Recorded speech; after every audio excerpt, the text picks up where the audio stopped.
नमस्कार। मैं आप सभी का आओ तापी नदी को जाने इस वेबिनार सीरीज में स्वागत करता हूँ।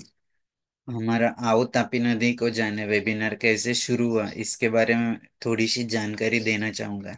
हमारे महाराष्ट्र जल बिरादरी के विनोद बोदनकर सर और नरेंद्र चुग सर, इन्होंने कोरोना फर्स्ट वेव में आओ नदी को जाना इसे वेबिनार सीरीज शुरू किया था ऑनलाइन। उसमें लगभग 44 एक्सपर्ट्स को बुलाया गया था। 44 वेबिनार्स में लगभग 75 से भी ज्यादा एक्सपर्ट को बुलाया गया था। उन्होंने जल, जंगल, जमीन, जानवर, इन सभी अलग अलग टॉपिक के ऊपर अपना एक्सपीरियंस शेयर किया था। उसके बाद में ऐसे तय हुआ कि हम फिजिकल यात्रा निकालेंगे। उसका रूट तय हुआ था महाराष्ट्र के नासिक जिले के त्र्यंबकेश्वर से लेके वर्धा तक। लेकिन कोरोना सेकंड वेव के वजह से वो फिजिकल यात्रा नहीं हो पाई। तो फिर ऐसे तय हुआ कि हम ऑनलाइन डिस्ट्रिक्ट संवाद यात्रा शुरू करते। उसकी शुरुआत नासिक जिले से हुई थी अप्रैल 2021 में। नासिक के बाद जलगांव, नंदुरबार, धुलिया, ऐसे एक एक महाराष्ट्र के 36 जिलों में ये यात्रा लगातार शुरू थी लगभग 2 सालों तक।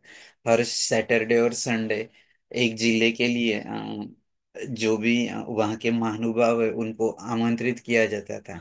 जैसे नासिक, जलगांव, नंदुरबार, धुलिया, इन सभी का वेबिनार कंप्लीट हुआ। डिस्ट्रिक्ट का ऑनलाइन डिस्ट्रिक्ट संवाद यात्रा कंप्लीट हुई तो हमारे टीम ने तय किया कि जैसे आओ नदी को जाने शुरू हुए वैसे हम आओ तापी नदी को जाने ऐसे वेबिनार सीरीज शुरू करते हैं।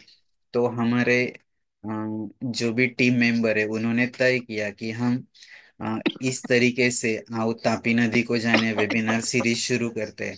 मैं यहाँ पर स्क्रीन शेयर करना चाहूंगा। इसकी शुरुआत हुई थी मई 2021 में।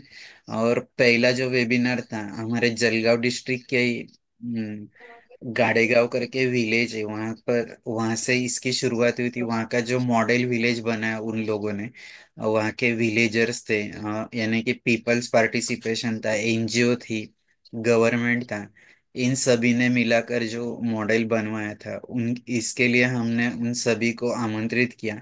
इससे शुरुआत होने के बाद मुझे बताने में खुशी होगी कि पिछले 3 सालों में हर 15 दिनों में हम ये वेबिनार लेते हैं सेकंड और फोर्थ सैटरडे को। तो आज तक तीनों राज्यों से महाराष्ट्र, मध्य प्रदेश, गुजरात लगभग 120 से भी ज्यादा महानुभाव जिनका जमीन के ऊपर बहुत बड़ा काम शुरू है, जैसे कि जल, जंगल, जमीन, जानवर, हमें कुछ इंडिविजुअल्स मिले, कुछ ग्रुप्स मिले, जैसे कि भूजल वालकारी, mission 500, art of living, Gayatri परिवार।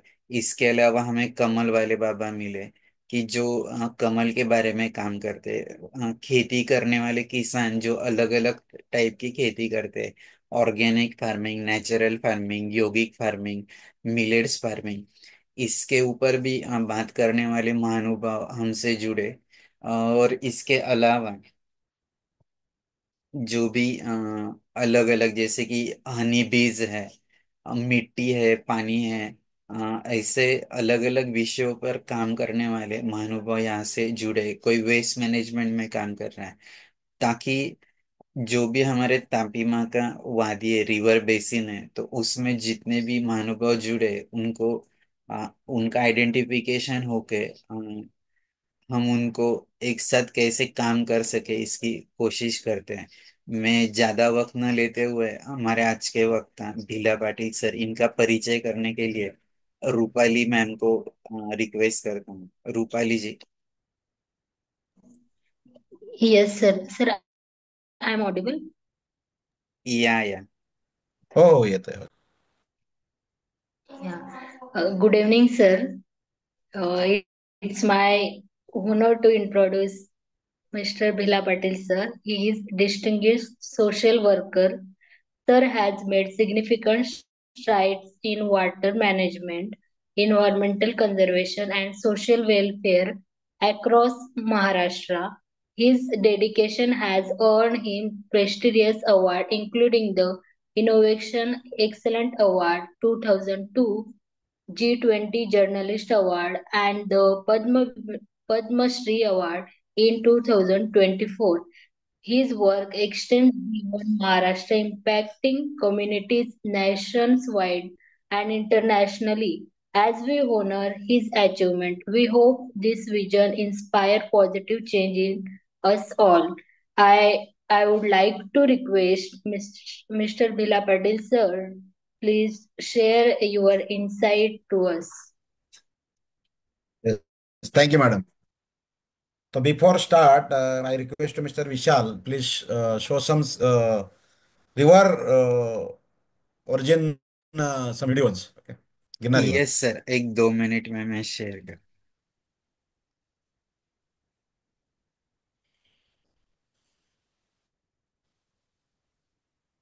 अब थोड़ा मैं कम में थोड़ा करेक्ट कर लेता मैडम, मुझे पद्मश्री नहीं मिला, पद्मश्री का नॉमिनेशन था। करेक्ट कर low. Okay sir, okay. Okay.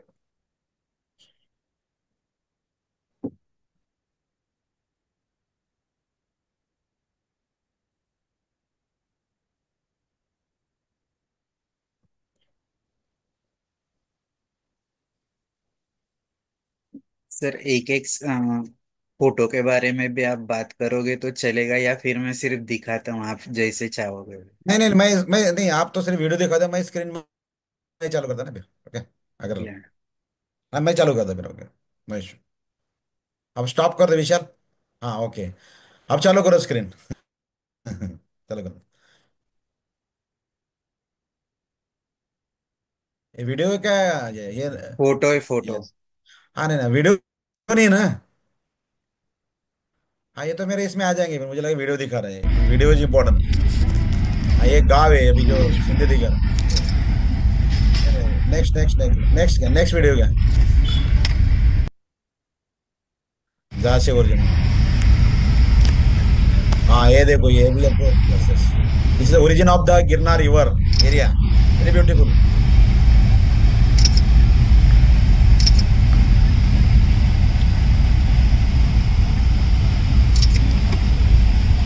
ये जो मंदिर है, गिरजा मंदिर दिख रहा है, अभी मैं इसको बताऊंगा बाद में डिटेल में।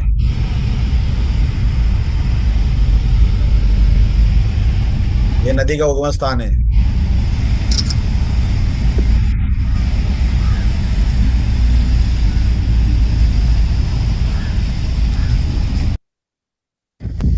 विशाल, हम डायरेक्ट, हाँ, ये देखो, ये भी देखो, ये भी वही एरिया है जहाँ से गिरनार नदी का उगम स्थान ही है। बहुत ब्यूटीफुल।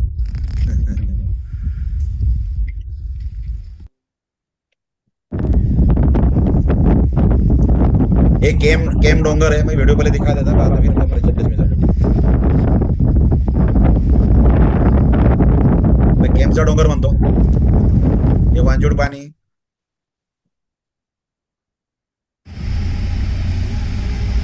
ये गिरनार नदी का पात्र है, अभी सिर्फ 2-3 फुट है सिर्फ। गिरनार नदी इतनी बड़ी नदी है, 240 किलोमीटर से ऊपर लेकिन पहला बिगिनिंग का है, start of the Girnar river.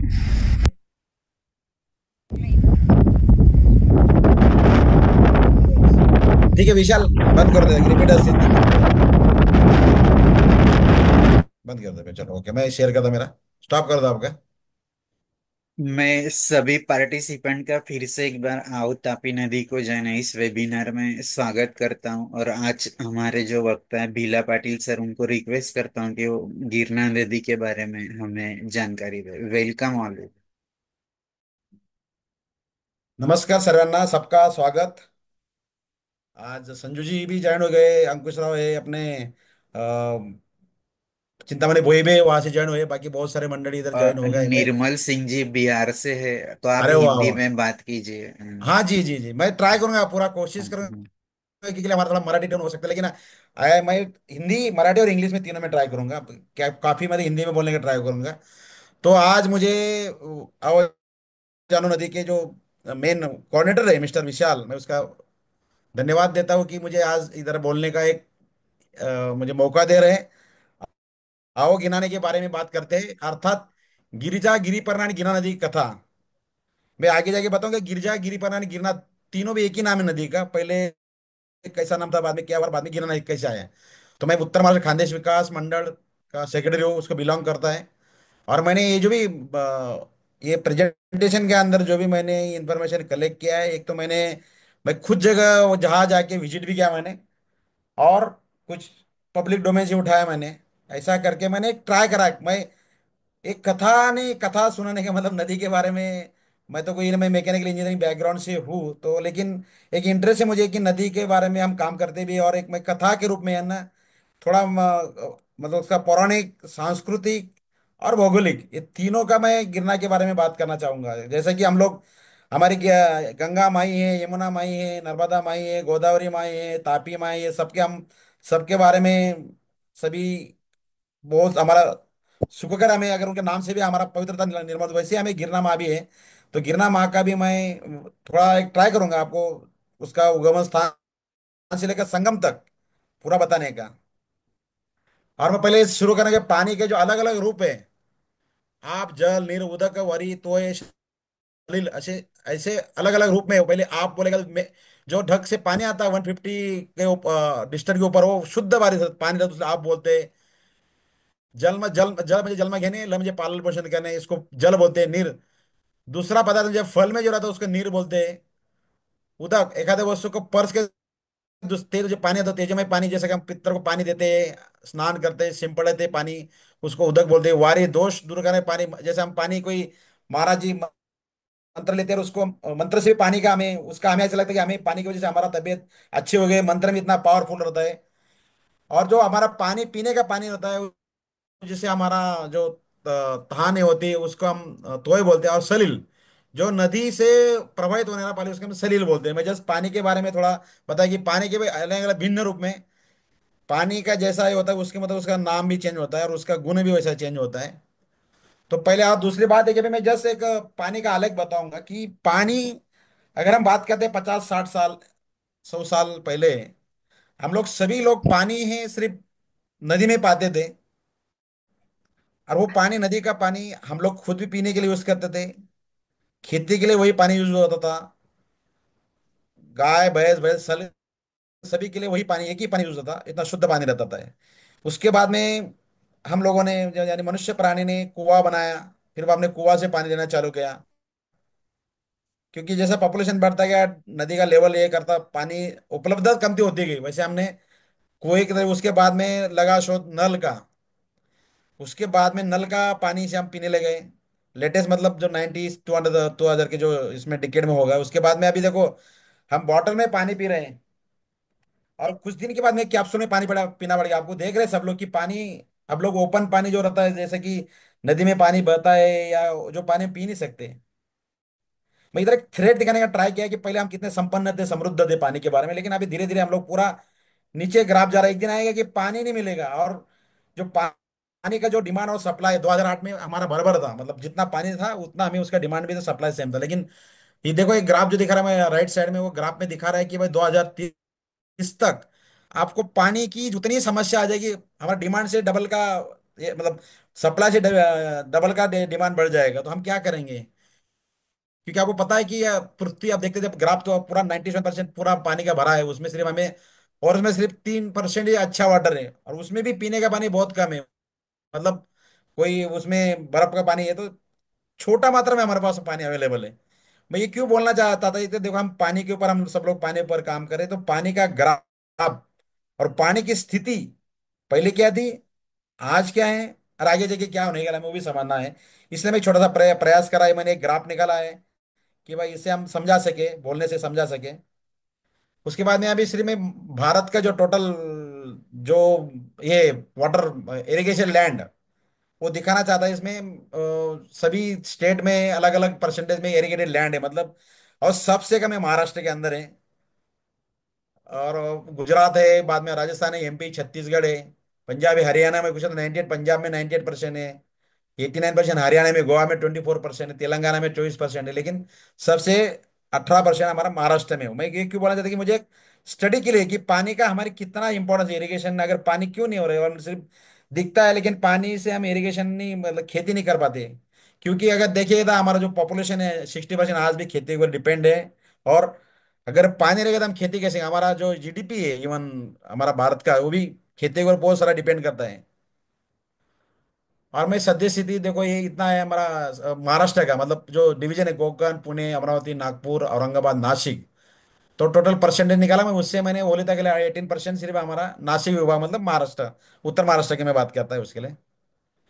और देखो इसमें वेस्टर्न फ्लो रिवर्स अलग अलग हमारा जो गोदावरी नदी है महाराष्ट्र के अंदर, तापी है, नर्मदा है, कृष्णा है, वेस्ट फ्लो है, तो इसमें मैक्सिमम पानी 44% जो जल स्रोत उपलब्धि है वो 44 मतलब मैक्सिमम जो है वेस्टर्न फ्लो, मतलब जो अ, उगम होके वेस्ट मतलब पश्चिम में जाके समुंदर से मिल जाती है। वो मैं क्यों बताना कि गिरना का भी वैसा ही कंडीशन है।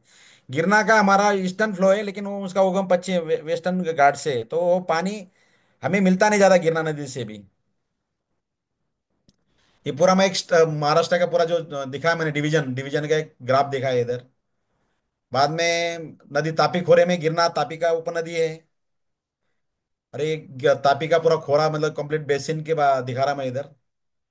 उसके बाद में हम चालू करते हैं गिरिजा माता, गिरिजा नदी, गिरना माता, जो गिरना का जो उगम स्थान है वो है ये जो अभी जो जिसने लिखा है मिस्टर चिंतामण भोई जी, वो भी अभी इधर बैठे हैं। और ये बिल्कुल गिरना का जो पहला पानी जहां से निकलता है उसी गांव में रहते हैं। तो मैंने दशहरा नवरात्रि में मैंने विजिट किया था। मैंने उनके साथ में मिस्टर नामदेव गावित भी पुजारी थे, और उधर के लोगों से बात किया। और एक एक इसका भौगोलिक या मतलब सांस्कृतिक पौराणिक एक महत्व है कि मैं पढ़ के ही बताता इसके अंदर। गिरजा माता मंदिर नदी उगम स्थान सिंधे सुरगाना नासिक डिस्ट्रिक्ट में है। वहां से ये वहां 350 साल पहले का हेमाड़पंथी मंदिर है। और उसका शिखर मतलब भाई मराठी में, इसलिए मैं हिंदी में थोड़ा ट्रांसलेट करने में तकलीफ होगा उसका, मतलब उधर पानी था, पूरा पानी पानी था उसमें। केम का जो केम बोल के माउंटेन है, उसकी जो हाइट है वो 1,000-1,200 तक है। जैसे कि कड़सो भाई भी उससे नजदीक है, तो उसका 1,600 या कुछ तरीके कलसो सबसे बड़ा है। एक जहाँ से गिरना का उगम होता है वहां पे एक बड़ा सा ये है, मतलब माउंटेन है। उसके बाद में अभी मैं मराठी में पढ़ के सुना था, आजी डोंगरा नदीला वाढू लावाली तेव्हा आहे, मतलब उसका प्रूफ मिळत आहे। त्यावेळी नद्या उगम स्थान, त्यामुळे पशु पक्षी नष्ट झाले होते, तेव्हा महादेव पार्वती यांनी म्हणून आया उत्पन्न केली। आणि महादेव यांच्या पर्वतावर तपाला बसले होते, तेव्हा पार्वतीने तो तप भंग करण्यासाठी गिरिजा भिलीने जे रूप घेऊन तप भंग केला, तेव्हा महादेवाला राग आला। तेव्हा महादेवगण विचारात पडले की आता काय होणार। तेव्हा महादेवाने योजना आखली की आपण सारीपाट खेळूया। तेव्हा केम पूर्वेला महेशशाही म्हणून जाणारा डोंगर आहे, या ठिकाणी सारीपाट खेळ मांडला। तेव्हापासून म्हैसमाळला उगमन म्हणून समोर जाते। त्याच सारीपाट खेळताना पार्वती ते खेळात हरली आणि ते लुप्त झाले, तेव्हा महादेव तिला पूर्ण परिसरात शोधत फिरत होते। पूर्वीला अशी नदी, या नदीवर पार्वती मातेचे शिवलिंग करून त्याला जप करत होती। यावेळी महादेव प्रसन्न होऊन पार्वतीला महिषासूर वर्धिनी वर्धिनी ही गिरणा नदी म्हणून प्रसिद्ध आहे, आणि तू अन्नपूर्णा गिरिजा माता नावाने ओळखलं जाईल। तेव्हापासून गिरणा नदीवर गिरिजा माताचे भव्य मंदिर, शिवालय, गणपती मंदिर स्थानावर सहकुटुंब वास्तव्यात शिंदे थे, म्हणजे ये जो जहाँ पे वहाँ पे पार्वती शंकर गणपति सभी वो उसका वो कुटुंब वास्तव में सिंधे मतलब सिंधे घर में जहाँ से। विशेष मुझे बात है उन्हाळा मतलब समर में भी यहाँ से पानी बहता है। इवन अगर हम देखते हैं इसके जो लेवल है 500-600 समुद्र सपाटी से आता है मतलब लेवल। लेकिन तो भी वहां पे आज भी समर के अंदर पानी बहता है। बाद में यहाँ दिवाली के टाइम में 3 डे का मतलब मेला होता है, उसमें कैंप जो पर्वत है बिल्कुल बाजू में, वहां पे भी औषधि वनस्पति दिखाई जाती है। और उनको लोगों को वो उसका ये भी मिला कि भाई एक कैसा है कि उसको मतलब वो बहुत पवित्र प्लेस है। इसके बाद में ये सब जो लिखा है यहाँ से अभी जो इधर बैठे लेखनिक चिंतामण भोई जी साहब ने ये लिखा है, और उसने मुझे इसका मैं जब उधर गया था उसे मिल गया, तो मैंने उन लोगों ने मुझे सब बताया है सब चीज। मैं प्रत्यक्ष स्वतः खुद जाके आया उधर। और दूसरी बात है जैसा कि मैं बोला कि ये इधर महादेव पार्वती का स्थान है, और गिरना माता का जो संगम है, मतलब वहां से बहते हुए वो पूर्व की तरह आके जब टर्न लेते हैं और जब तापी को मिलते हैं वहां में भी महादेव जी का मंदिर है, शिवलिंग है। और वो विशेष बात ये मैं बताना चाहता है कि यहाँ पे राम लक्ष्मण सीता माई जब वनवास में थे वो टाइम उसने ये स्थापित किया है लिंग, महादेव का लिंग शिवलिंग वहां स्थापित किया है। और आज भी वहाँ मतलब तापी माँ का और तापी त्रिवेणी संगम है, तापी गिरणा आणि अंजनी। तो मैं बोलना चाहता कि जैसा गिरना गिरना माता जी को मंदिर है, मतलब स्टार्ट है और एंड दोनों में भी शिवलिंग है। उसके बाद में भी बहुत सारे, और दूसरी बात है कि मैं अभी जो बोल रहा था कि गिरजा गिरना यानी गिरी पड़ना, तो एक तो मिल गया हमें गिरना नदी का गिरजा नाम था, और वो दूसरा नाम है उसका गिरी पड़ना। ये मुझे जिला परिषद जो डिस्ट्रिक्ट गैजेट साइड है उसमें मुझे मिला कि ये गिरिपरना नाम था पहले नदी का, उसके बाद में इसका अपभ्रम हो गया, गिरना में गिरना हो गया, अभी गिरना नाम से जाना जाते हैं। और दूसरा गिरिजा, जो कि मैंने जब ये पुस्तक पढ़ा आज्ञा पत्र, बहुत दिन 4-5 साल हो गए मुझे, लेकिन मैंने जब प्रेजेंटेशन बनाया तो उसमें उल्लेख देखिए, बहाड़े समय वाड़े गावे वासु गिरिजा त्रि खानदेशु। मतलब ये है कि ये जो कवि है, मतलब हमारे जो महालिंगदास महाराज, ये प्लेस कम से 200 किलोमीटर डिस्टेंट पे गिरना नदी के उगम से, लेकिन उन्होंने जो लिखा है उसके अंदर उल्लेखित है कि इसका नाम गिरिजा तिरी, मतलब ये नदी का नाम पहले गिरिजा था, और गिरिपरना भी था, और उसके बाद में अपभ्रम हो गया, उसके गिरना हो गया। तो मैं अभी दिखाना चाहता इधर की गिरना माता का जो उगम स्थान से लेकर पूरा संगम तक जो 260-70 किलोमीटर का जो डिस्टेंस है, और हम रोड से अगर आते हैं तो 280 किलोमीटर आता है, और कम से कम 6 घंटे 6 घंटे लगता है पूरा डिस्टेंस पार करने में, बाय रोड। तो पहले तो मैंने बताया कि गिरना का जो उगम है वहां पे खुद गिरजा माता का मंदिर है, उसके बाद में जैसा थोड़ा अंतर जाने के बाद में उसका पश्चिम में, सॉरी दक्षिण में सप्तशृंगी जो वहां पे सप्तशृंगी माता का भी बहुत बड़ा मंदिर है, तो शक्तिपीठ है, अर्ध शक्तिपीठ है। उसके बाद में जब हम आगे जाते हैं तो उसके बाद में मालेगांव के दक्षिण में चंदनापुरी मल्हारी मार्तंड भानु, उसकी जो भानु थी, भानु का वहाँ वहाँ ही मल्हारी जी वहाँ गए थे जेजूर से। तो यहाँ भी बहुत बड़ा गिरना से बिल्कुल लगकर ये स्थान है। मैं ये बोलना चाहता कि देखो ये पूरा गिरना नदी के लेके लगातार पूरे पवित्र स्थान है। उसके बाद में जैसे हम आगे जाते हैं वैसे पद्मलय है। पद्मलय को मैं ऐसा है कि जहाँ पांडव जब अज्ञातवास में थे तो वो टाइम में बकासुर नाग का वहाँ बहुत बड़ा ये था, राक्षस था। तो राक्षस का वध वो गिरना से बिल्कुल 2 किलोमीटर 3 किलोमीटर डिस्टेंस पे भीमकुंड है, वहां पे उसने वध किया था। और एक बहुत बड़ी इंपॉर्टेंट बात है कि वहां पे गणपति का दो सूंड वाला, मतलब राइट एंड लेफ्ट दोनों का एक मंदिर है, ऐसा पहला मंदिर है कि दोनों गणपति एक साथ में विराजमान है वहां पे। और जैसे हम आगे जाते हैं और 25-30 किलोमीटर आगे जाते हैं, वहां पे कानरदा बोल के जलगांव तालुका में, वहां भी कण्व ऋषि का आश्रम है। यहाँ तो ऐसे है कि यहाँ से राजा भरत दुष्यंत का ये वास्तव्य था यहाँ पे। उसके बाद में माँ रामायण में जब माँ सीता माँ और ये वनवास में जाते तो वो लोगों ने भी यहाँ पे मुक्काम किया, यहाँ पे रह चुके हैं। उसके बाद में जब जैसा मैं 15-20 किलोमीटर और आगे जाता है, जैसे मैं बोला कि वहाँ पे त्रिवेणी संगम है, वहाँ पे राम लक्ष्मण सीता तीनों ने वहाँ कुछ दिन गुजारे हैं। तो ये और मैं पर्सनली, मतलब मैं वैयक्तिक रूप से सभी जगह पे जा चुका हूँ अभी तक। मैं देख चुका सभी जगह में। और मैं बोलना चाहता कि ये इतना हमारा गिरना माता बहुत ही पवित्र माँ है। हर नदी पवित्र होती है, उसमें कोई ये नहीं, लेकिन इतना पूरा महादेव जी रामायण महाभारत जितने भी हमारे जो देव देवता इनका वास्तव है ये जगह में रहा है। हम देखते हैं कि नर्मदा माई की परिक्रमा होते हैं इतने, वो उधर भी दक्षिण तट उत्तर तट है। हम तापी माई के भी परिक्रमा करते हैं, वहां भी पूरा ऋषि मुनि सबका है वास्तव है। गोदावरी माता सब पवित्र है, गंगा है, यमुना है। और वैसा ही गिरना का भी महत्व, काफी महत्व है पौराणिक ये से। और हमें ये, मैं एक जस्ट एक्सप्लोर करने का ट्राई करा कि गिरना माता में इतना सब है, और मैं पर्सनली सब जगह विजिट कर चुका। और सबसे बड़ी बात है कि मैं गिरना माता का जो लास्ट गांव है, शेवट का गांव, मतलब लास्ट जो विलेज है, वहां पे मेरा मैं बचपन गुजर चुका है, जिसको जामोद बोल के, बाबुल गांव जामोद बोल के नाम है। मतलब रामेश्वर से बिल्कुल 2-3 किलोमीटर डिस्टेंस में नदी पहले। तो मैं, मेरा जो बचपना भी उधर गया है, तो मेरा बचपन से ही लगा हुआ है गिरना के साथ में। और मुझे अवसर मिल रहा है कि मैं गिरना के बारे में बात करूं और गिरना के सभी बताऊं। ये मेरा भाग्य सौभाग्य है कि मुझे ये सब करने के मुझे प्रेरणा मिले गिरना माता से, और मैं सबको बता रहा है। इसके बाद में हमें गिरना माता का एक भौगोलिक क्या कहते हैं, गिरना माता जो 90 मीटर हाइट पे उसका उगम स्थान है। वहां से फिर वो, अगर मैं विलेज करते नासिक और धुले जिला में के 87 विलेजेस सिर्फ गिरना के बैंक में, मतलब गिरना के कार्ड पे वसे हुए हैं। इससे कि मतलब इतने गांव गिरना के इस बैंक में, वो तो है हर गांव नदी के किनारे ही रहता है। तो ये सब इसके लिए नदी वो नदी का महत्व मतलब स्टार्ट से लेकर एंड तक। तो मैं आगे आऊंगा कि नदी गिरना नदी को क्या क्या समस्या है, आज पानी के लिए क्या प्रॉब्लम आता है। इवन वहां पे जो लोग रहते हैं उनको क्या प्रॉब्लम आता है, जो अपर बेसिन, मिडल बेसिन और लोअर बेसिन में, सबका बात करूंगा।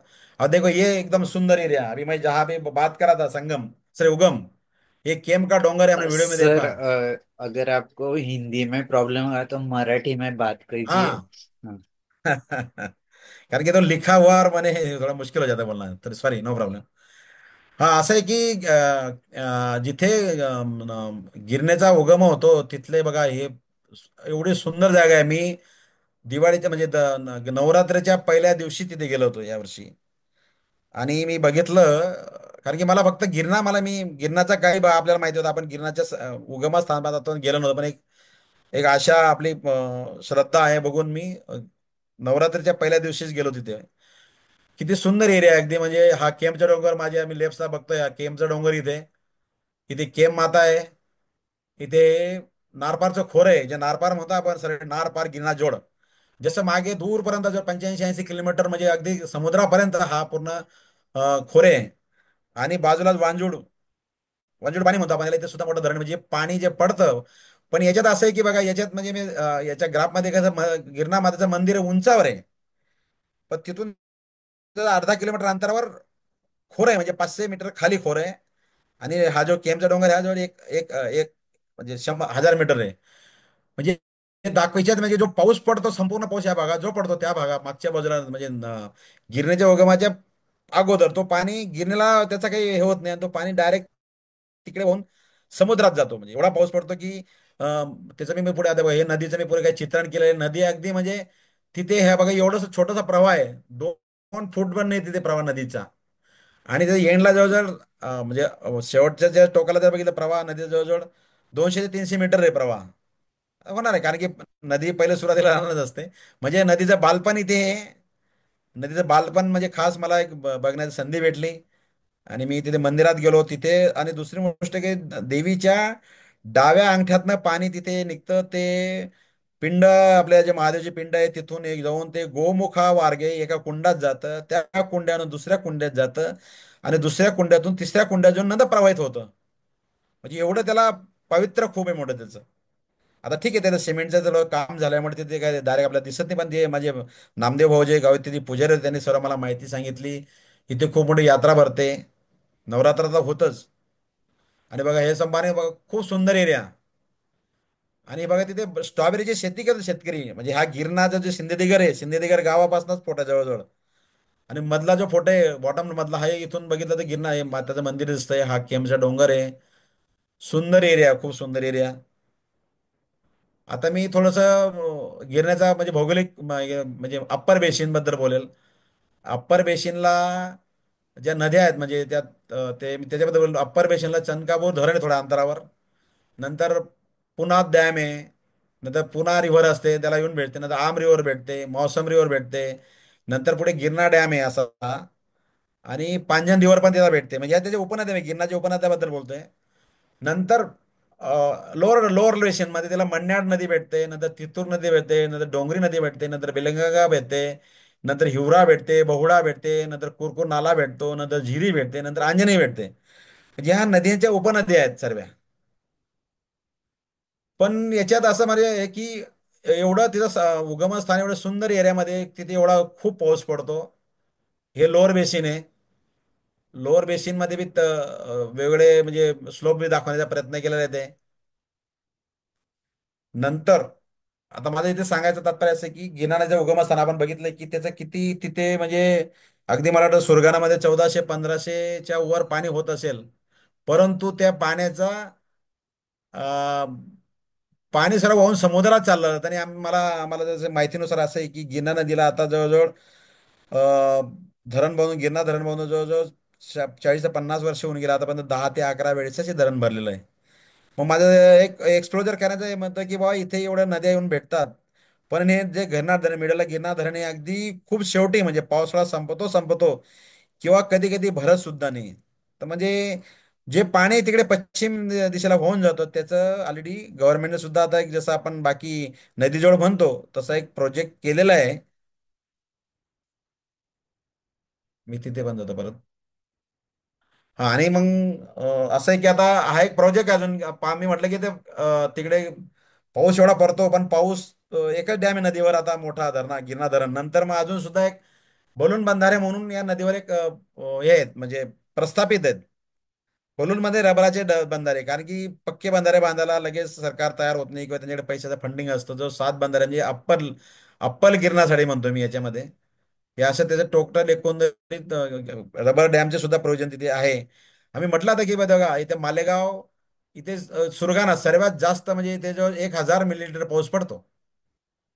मग हा एवढा पाऊस पडतो आणि हा पाऊस काय होतो याचा हा पाऊस पडून अगदी गिरणाच्या उगमस्थानावर हा पाऊस पडतो. पण तो तर बाजूलाच अगदी अर्धा किलोमीटर अंतराच्या पुढे एवढा डोंगर खाली असल्यामुळे ते पाणी संपूर्ण तिकडे वाहून जातं पण इकडे गिरणामध्ये तो पाणीचा फ्लो येत नाही.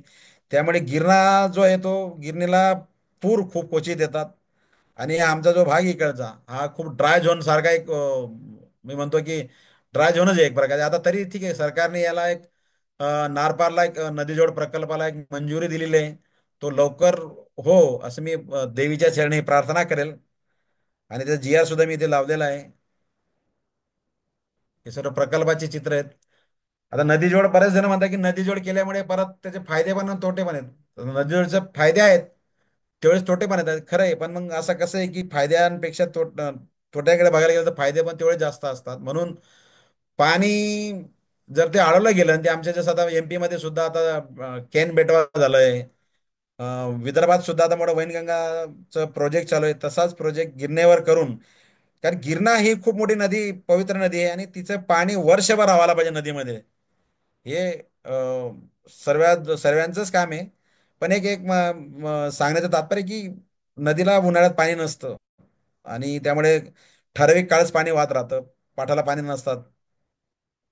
आणि बघा मी जे दाखवतो इथे हा हा जो राईट साईडला छोटा दिसतोय ते इथे लाल जो भाग इथे गिरणा नदी उगम आहे म्हणजे हे जे कर्सर गेले याच्या राईट साईडला नदी इकडे आणि इकडे लेफ्ट साईड जर बघितलं आपण तर तिथून हे संपूर्ण पाणी याला नारपारचं खोरे म्हणतो आम्ही नारपारचं खोरे या खोऱ्यातनं संपूर्ण पाणी वाहून जाऊन इथे समुद्रात जाऊन पोहोचतं. म्हणजे या पाण्याचा ना त्यांना फायदा होत ना आपल्याला फायदा होत काहीच. मग हे जे पाणी वळवून वेगवेगळे म्हणजे पंपिंग करून याला जर इकडे आणलं गेलं म्हणजे त्याचा फायदा तिथे उगमस्थानाच्या लोकांना तर होईनच. त्याचसोबत चनकापूर धरण भरेल त्याच्यामुळे गिरणा धरण भरेल दहिगाव धरण भरेल जामदा धरण भरेल आणि इतर बाकीच्या संपूर्ण उपनद्यांना सुद्धा त्याचा फायदा होईल. सर आणि एक विचारू का? वर्षभर सर हा बोला सर बोला. सर एक विचारतो मी. निर्मल नाव आहे माझं. मी हा मी बोला मी बोला सर. बडोद्याला 5 वर्ष राहिलेलो आहे आणि ह्याच एरियातनं जायचो मी. हा बोला नाशिकहून बोला हा बरोबर सुरगाणा करेक्ट करेक्ट. नाशिकहून. आणि मला गिरणे नदी आहे हा ना, मी गुगल अर्थवर पूर्ण ट्रेस केलेली आहे. जे तुम्ही सांगितलं ना एकदम बरोबर आहे, तशीच आहे. हा हा मला एक प्रश्न आहे फक्त, बोला. की तुम्ही जो एरिया दाखवला पश्चिमेकडचा, जी नारपार जे खोरं आहे, सगळं हा. पाणी वाहून अरबी समुद्रात जातं बरोबर. हो आणि हो. आपली पूर्वेकडे म्हणजे साधारणतः पूर्व किंवा दक्षिण पूर्वेकडे नदी हे वाहत बघा हा जाते येस हा हे बघा. हा बरोबर. हा तर ह्या हा जो प्रोजेक्ट आहे हा नारपारचा, जे वाहून जाणारं पाणी आहे ते आपल्या जळगाव जिल्ह्यातल्या खोऱ्यात डायव्हर्ट करायचं हा. गिरणा नदी घेऊन जाऊ शकते बरोबर. बरोबर बरोबर. तर त्या प्रकल्पाची महाराष्ट्रातल्या ज्या निवडणुका झाल्या त्याच्या आधी आहे ना, थोडं त्याला डिक्लेअर केलं पण पुन्हा थांबवलं, पुन्हा डिक्लेअर केलं, असं काहीतरी प्रकार घडला होता किंवा ऐकला होता आपण. हम्म. मग आता करंट स्टेटस काय आहे त्याचं, की त्याला तत्वतः मान्यता भेटलेली आहे का अजून पण अंडर डिस्कशनच आहे ते? हो नाही आता तो आता त्याला मान्यता भेटल्या मी ते लेटर पण इथे दाखवलेलं आहे पुढे मी जे दाखवलेलं लेटर ना हे बघा. हा हा. इथे लेटर इथे एक लेटर दाखवलं मी इथे बघा हे लेटर त्याचं आहे तत्वता म्हणजे ते आहे. हो बघितलं बघितलं मी लेटर हा बघितलं. 9 ऑगस्ट तर त्याला पण तो आता जी आर आहे तो. त्याच्यासाठीच पाठपुरावा करायचा आहे. म्हणजे मग आम्ही सुद्धा ऑलरेडी त्याच्यावर काम करतोय म्हणजे काम करतो नाही, म्हणजे आम्ही माझा फक्त माझा माझा माझा दुसरा प्रश्न असा आहे, की हा बघा त्याला तत्वतः मान्यता भेटलेली आहे, गव्हर्नमेंट त्याच्या करता असं टाळाटाळ केल्यासारखं थोडं जाणवलं होतं. पण नेमकं काय प्रकार होता तो, की गव्हर्नमेंटकडे पैसे नाही आहेत म्हणून, का ते पाणी आहे ना ते गुजरातकडे हा वळायचा थोडासा प्रकार आहे? बरोबर बरोबर. तो हा तुम्ही कारण की गुजरात बघा म्हटले पाणी, तुम्ही बडोद्याला राहताय कुठं राहतात म्हणजे महाराष्ट्रात राहता की बडोद्याला राहता आता. मी मी आता तर मुंबईत राहतो, पण मी LNT ला हा होतो 5 वर्ष बडोद्याला. आणि बघा पाणी सगळ्यांकरताच अमूल्य आहे. बरोबर त्यांच्याकडे बरोबर. पण पाणी गेलं ना तर वाईट नाहीये. ते अरबी समुद्रात वाहून गेल्यापेक्षा कोणीतरी वापरलं ते चांगलं आहे. नाही बिलकुल सही, बिलकुल म्हणतो. पण त्यांच्या काही जो पाण्याची उपलब्धता मी पहिले पण सांगितलं की महाराष्ट्रामध्ये इरिगेटेड लँड खूप कमी आहे. त्यातल्यात आपला खानदेश म्हणजे जळगाव, धुळे, नंदुरबार मध्ये पाण्याचं तुम्ही जरी तापी नदीचं पण पाणी त्याला आपल्याकडे सोय नाही अडवायला. नाही, म्हणजे आणि तापी तसं नदीचं आहे ना उथळ पात्र आहे, म्हणजे ते ड्रिप नाही होत जमिनीमध्ये. बरोबर जशी आहे. गिरणा, तितूर नद्या आहेत ना, त्यांचं पाणी बरोबर जमिनीत डोंगरी ड्रिप तिथून, हा होतं. हा. पण बरोबर आहे. तापी नदी कशी उथळ आहे आणि तिच्यात आहे ना पूर्ण काळा पाषाण आहे. तर तो आहे ना खोलवर आहे, म्हणजे ते पाणी आहे ना लगेच वाहून जातं. बरोबर आहे. पण मग नाही आता कसं म्हणजे आमचं याच्यामध्ये आम्ही ऑलरेडी याच्यावर आम्ही सर्व जे पाठवर वगैरे आमचे जल उत्तर महाराष्ट्र खानदेश विकास मंडळ जलभरतीचे पूर्ण टीम दिल्लीला जाऊन जे तुमचे आता कोणते सीआर पाटील आहेत ना जलसंपदा, हा हा हा. त्यांना सुरतचे भेटून सुरतचे. आलेले आहेत. हा सुरतचे साहेब जे खानदेशचे ऍक्च्युली मूळ म्हणजे बरोबर खानदेशचे बरोबर. आहेत हा ते, चाळीसगाव तालुक्यातलं गाव आहे हा. त्यांचं. तर त्यांनाही भेटून आले आहेत. पण काय आहे, त्यासाठी पण हा खूप म्हणजे खूप महत्वाचा प्रश्न आहे आमच्यासाठी खानदेशसाठी. का म्हणजे खानदेश म्हणजे उत्तर बरोबर महाराष्ट्रासाठी बरोबर. असं आहे. म्हणजे थोडक्यात काय की तो प्रोजेक्ट असा आहे की तिथलं पाणी अडवायचं आणि ते थोडं धण्यासारखं त्याची उंची तयार करायची आणि इकडच्या बाजूला त्याला सोडायचं, बरोबर ना? हो ते हे बघा आता इथे जे मी 9 दिवसात मी स्वतः जिथे ऑलरेडी ते पुढचं बी ना म्हणजे जो मांजरपाडा 2 आणि मांजरपाडा 1 हे हा 2 धरण आहेत. त्यातले मांजरपाडा 1 काय केलं माहितीये का, मांजरपाडा 1ला तिथलं पाणी अडवून ते पाणी ऑलरेडी डायव्हर्ट करून डायरेक्ट ऑलरेडी म्हणजे येवला तालुक्यात घेऊन गेले डोंगरगाव पर्यंत. ते एक झालंय, ते अच्छा अच्छा. सक्सेस आहे. अच्छा ते ती नारपार नदी जी आहे ना, ती पूर्ण हा. आपण बडोद्याला जातो ना खाली उतरून हो हो, सापुताऱ्याहून, तर ती नदीचं पात्र सुद्धा खूप सुंदर आहे. एकदम जसं तुम्ही सुरगाण्याला जेंते सुरगाणा, बिलकुल सुरगाणा मार्गे जातात बरोबर करेक्ट. बरोबर आहे. तर ते पाण्याची आतापर्यंत गरज भासली नव्हती लोकांना, पण आता प्रकर्षाने जाणवायला लागले ते ना. नाही पाहिजेच नाही, कारण की तुम्ही आता तुम्ही जर जळगावला किंवा खानदेश तुमचं असेल होम टाऊन, तर तुम्हाला लक्षात हो. येईल की किती किती म्हणजे आहे आज ना, आहे ना. हा. मी आणि हा पाचोऱ्याचा मोठा आहे. प्रश्न आहे. पाचोऱ्याचा आहे अच्छा, मी बरं का. आणि हा मग आहे तुमच्या गिरणाचा आणि ही जामदा तुमची. जामदा जे गाव आहे ना, तिथे भौर म्हणून गाव आहे माझ्या मामांचं, म्हणजे ते हा. पात्र जे आहे ना ते मला म्हणजे जाऊन बघितलेलं आहे मी, आणि हो तापी हो. नदी बघितलेली आहे मी.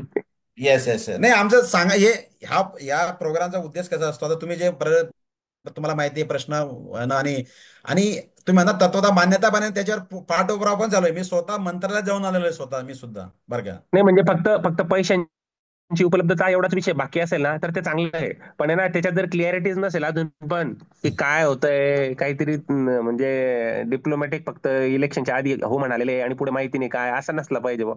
नाही नाही नाही, बिलकुल नाही, नाही होणार, व्हायलाच नको पाहिजे. आणि त्यासाठी मीच नाही, असे बऱ्याच संस्था आहेत आमच्या खानदेशमधले की ज्या त्यासाठी पाठपुरावा करत आहेत. बरोबर बरोबर आहे. आणि ते पाणी एकजुटीने असलं. करतात. हा. हो हो, म्हणजे चिटिंग नको झाली पाहिजे लोकांसोबत, ते नाही नाही पाणी नाही, आलं होणारच पाहिजे नाही. आपल्याकडे. हे आमचं पेपर आणण्याचं काय कारण आहे की म्हणजे तुम्हाला खरी सांगतो गोष्ट. जर मी खालच्या सॉरी ते मी मराठीत बोलतोय, बरेच लोकांना डिस्टर्ब नको म्हणजे खालच्या जे लोक आहेत ना, जिथे गिरणाचा खालचे लोअर म्हणजे तुम्ही जळगाव डाऊन तालुका स्ट्रीमला. वगैरे हा म्हणणार, हा त्या हा. लोकांना विचारलं तर याचं उगमस्थान कुठे लोकांना माहिती नाही, फक्त सप्तशृंगी एवढं सांगतात लोक बरं बरोबर का. बरोबर बरोबर आणि आहे. मी माझ्या याच्यात तुम्ही बघितलं की मी त्याच्या शेवटच्या टोकावर माझं बालपण गेलेलं आहे, म्हणजे नदीच्या सप्तशृंगीच्याही खालचं. बऱ्याच पुढे जातो ते हा सापुताऱ्याच्या, म्हणजे उंचीचा डोंगर जो शेवट संपतो आणि पुन्हा खाली चालू होतं तिकडे पश्चिमेकडे, तिथे येतो. हा, आणि त्रुटीचं खोरं आहे ना ते. हा हे बघा, हा हे जे हा. खोरं आहे आता बरोबर आहे. हे लेफ्ट साईडला. आणि बघा आता तुम्ही आता पुढे मी आता गिरणाचा उगम, हे बघा आता इथे जे या झाला मी आता फिरतो माझा क्रशर, तर या ठिकाणी एवढे मोठे मोठे डोंगर आहेत हो ना. हो, हो. त्यामुळे तिथे आपण म्हणून आपण तुटीचं खोरे काय म्हणतो खांदे उत्तर महाराष्ट्राला जळगाव नंदुरबारला, की तिथे डायव्हर्ट होऊन जातात. जे समुद्रावर येणार असतात ना उंचावर, हा. त्याचं पाणी डायव्हर्ट, तो डायव्हर्ट होऊन आपल्याकडे नेहमी दुष्काळ असतो, म्हणजे पाणी पडत नाही पुढच्या बरोबर भागामध्ये, बरोबर आहे. मालेगावला तो नसतो. धुळे दोंडाईचा जो भाग आहे ना, तो थोडा हा, आवर्षणाचा भागासारखा आहे तो. बिलकुल बिलकुल बिलकुल. मग हा मी हे दाखवण्याचा माझा प्रयत्न होता की मी स्वतः तिथे जाऊन आलो. म्हणजे कसं आहे, आपण ज्यावेळेस बोलतो आणि बघ ना, याच्यात जमीन आसमानचा फरक आहे. तुम्ही बरोबर स्वतः बरोबर. तो भाग बघितला असेल, किती सुंदर सुंदर भाग आहे. सुंदर भाग आहे तो. पण दुर्दैव आहे कसं आहे की तो एवढा पाऊस पडतो. आणि ते हे बऱ्याच वर्षापासून झालं, 25-30 म्हणजे माझ्याकडे 2001 सुद्धा जी आर याचा 2001 मध्ये सध्याला मंजुरी भेटलेली आहे, फक्त मंजुरी तत्वता. पण तो इम्प्लिमेंट झालेला नाही. बरोबर आज बरोबर 25-25, 30 वर्षे, आणि परत प्रोजेक्टची कॉस्ट वाढत जाते हो ना हो, असे. प्रोजेक्टची कॉस्ट कायम वाढणार आहे. बरोबर बरोबर म्हणतो तुम्ही. हा, तुम्ही LNT ला असल्यामुळे सिव्हिल इंजिनियर असणार कदाचित नाही तुम्ही नाही म्हणजे नाही, मी नाही. ऑइल अँड गॅस मध्ये काम करतो मी. अच्छा अच्छा. हा. ओके ठीक आहे ओके. ठीक आहे. कंटिन्यू करा सर म्हणजे सर. इथे हा. हा okay sorry, no no problem. म्हणजे हा प्रश्नाला उलट चांगला ना, म्हणजे कमीत कमी हो हो, बरोबर आहे. आपण चालेल चालेल. आणि गिरणाचा उगम बघा, गिरणाचा उगमाला मध्ये दाखवण्याचं हे चित्र दाखवण्याचं कारण काय आहे की बुवा इथे बघा एवढं डोंगर आहेत, पण हे सगळे ढग डायव्हर्ट होतात.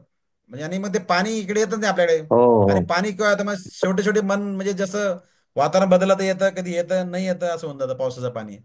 आणि बघा याचा गिरणाचा इथे बघा हे मोठे मोठे डोंगर मी दाखवण्याचा एक गुगलवर एक प्रयत्न केला की एवढे डोंगर आहेत इथे बघ गिरणाच्या उगम स्थानावर. बरोबर आहे. हे चनकाबो धरण आहे ते बाजूला दिसतं एक चनकाबो धरण आहे.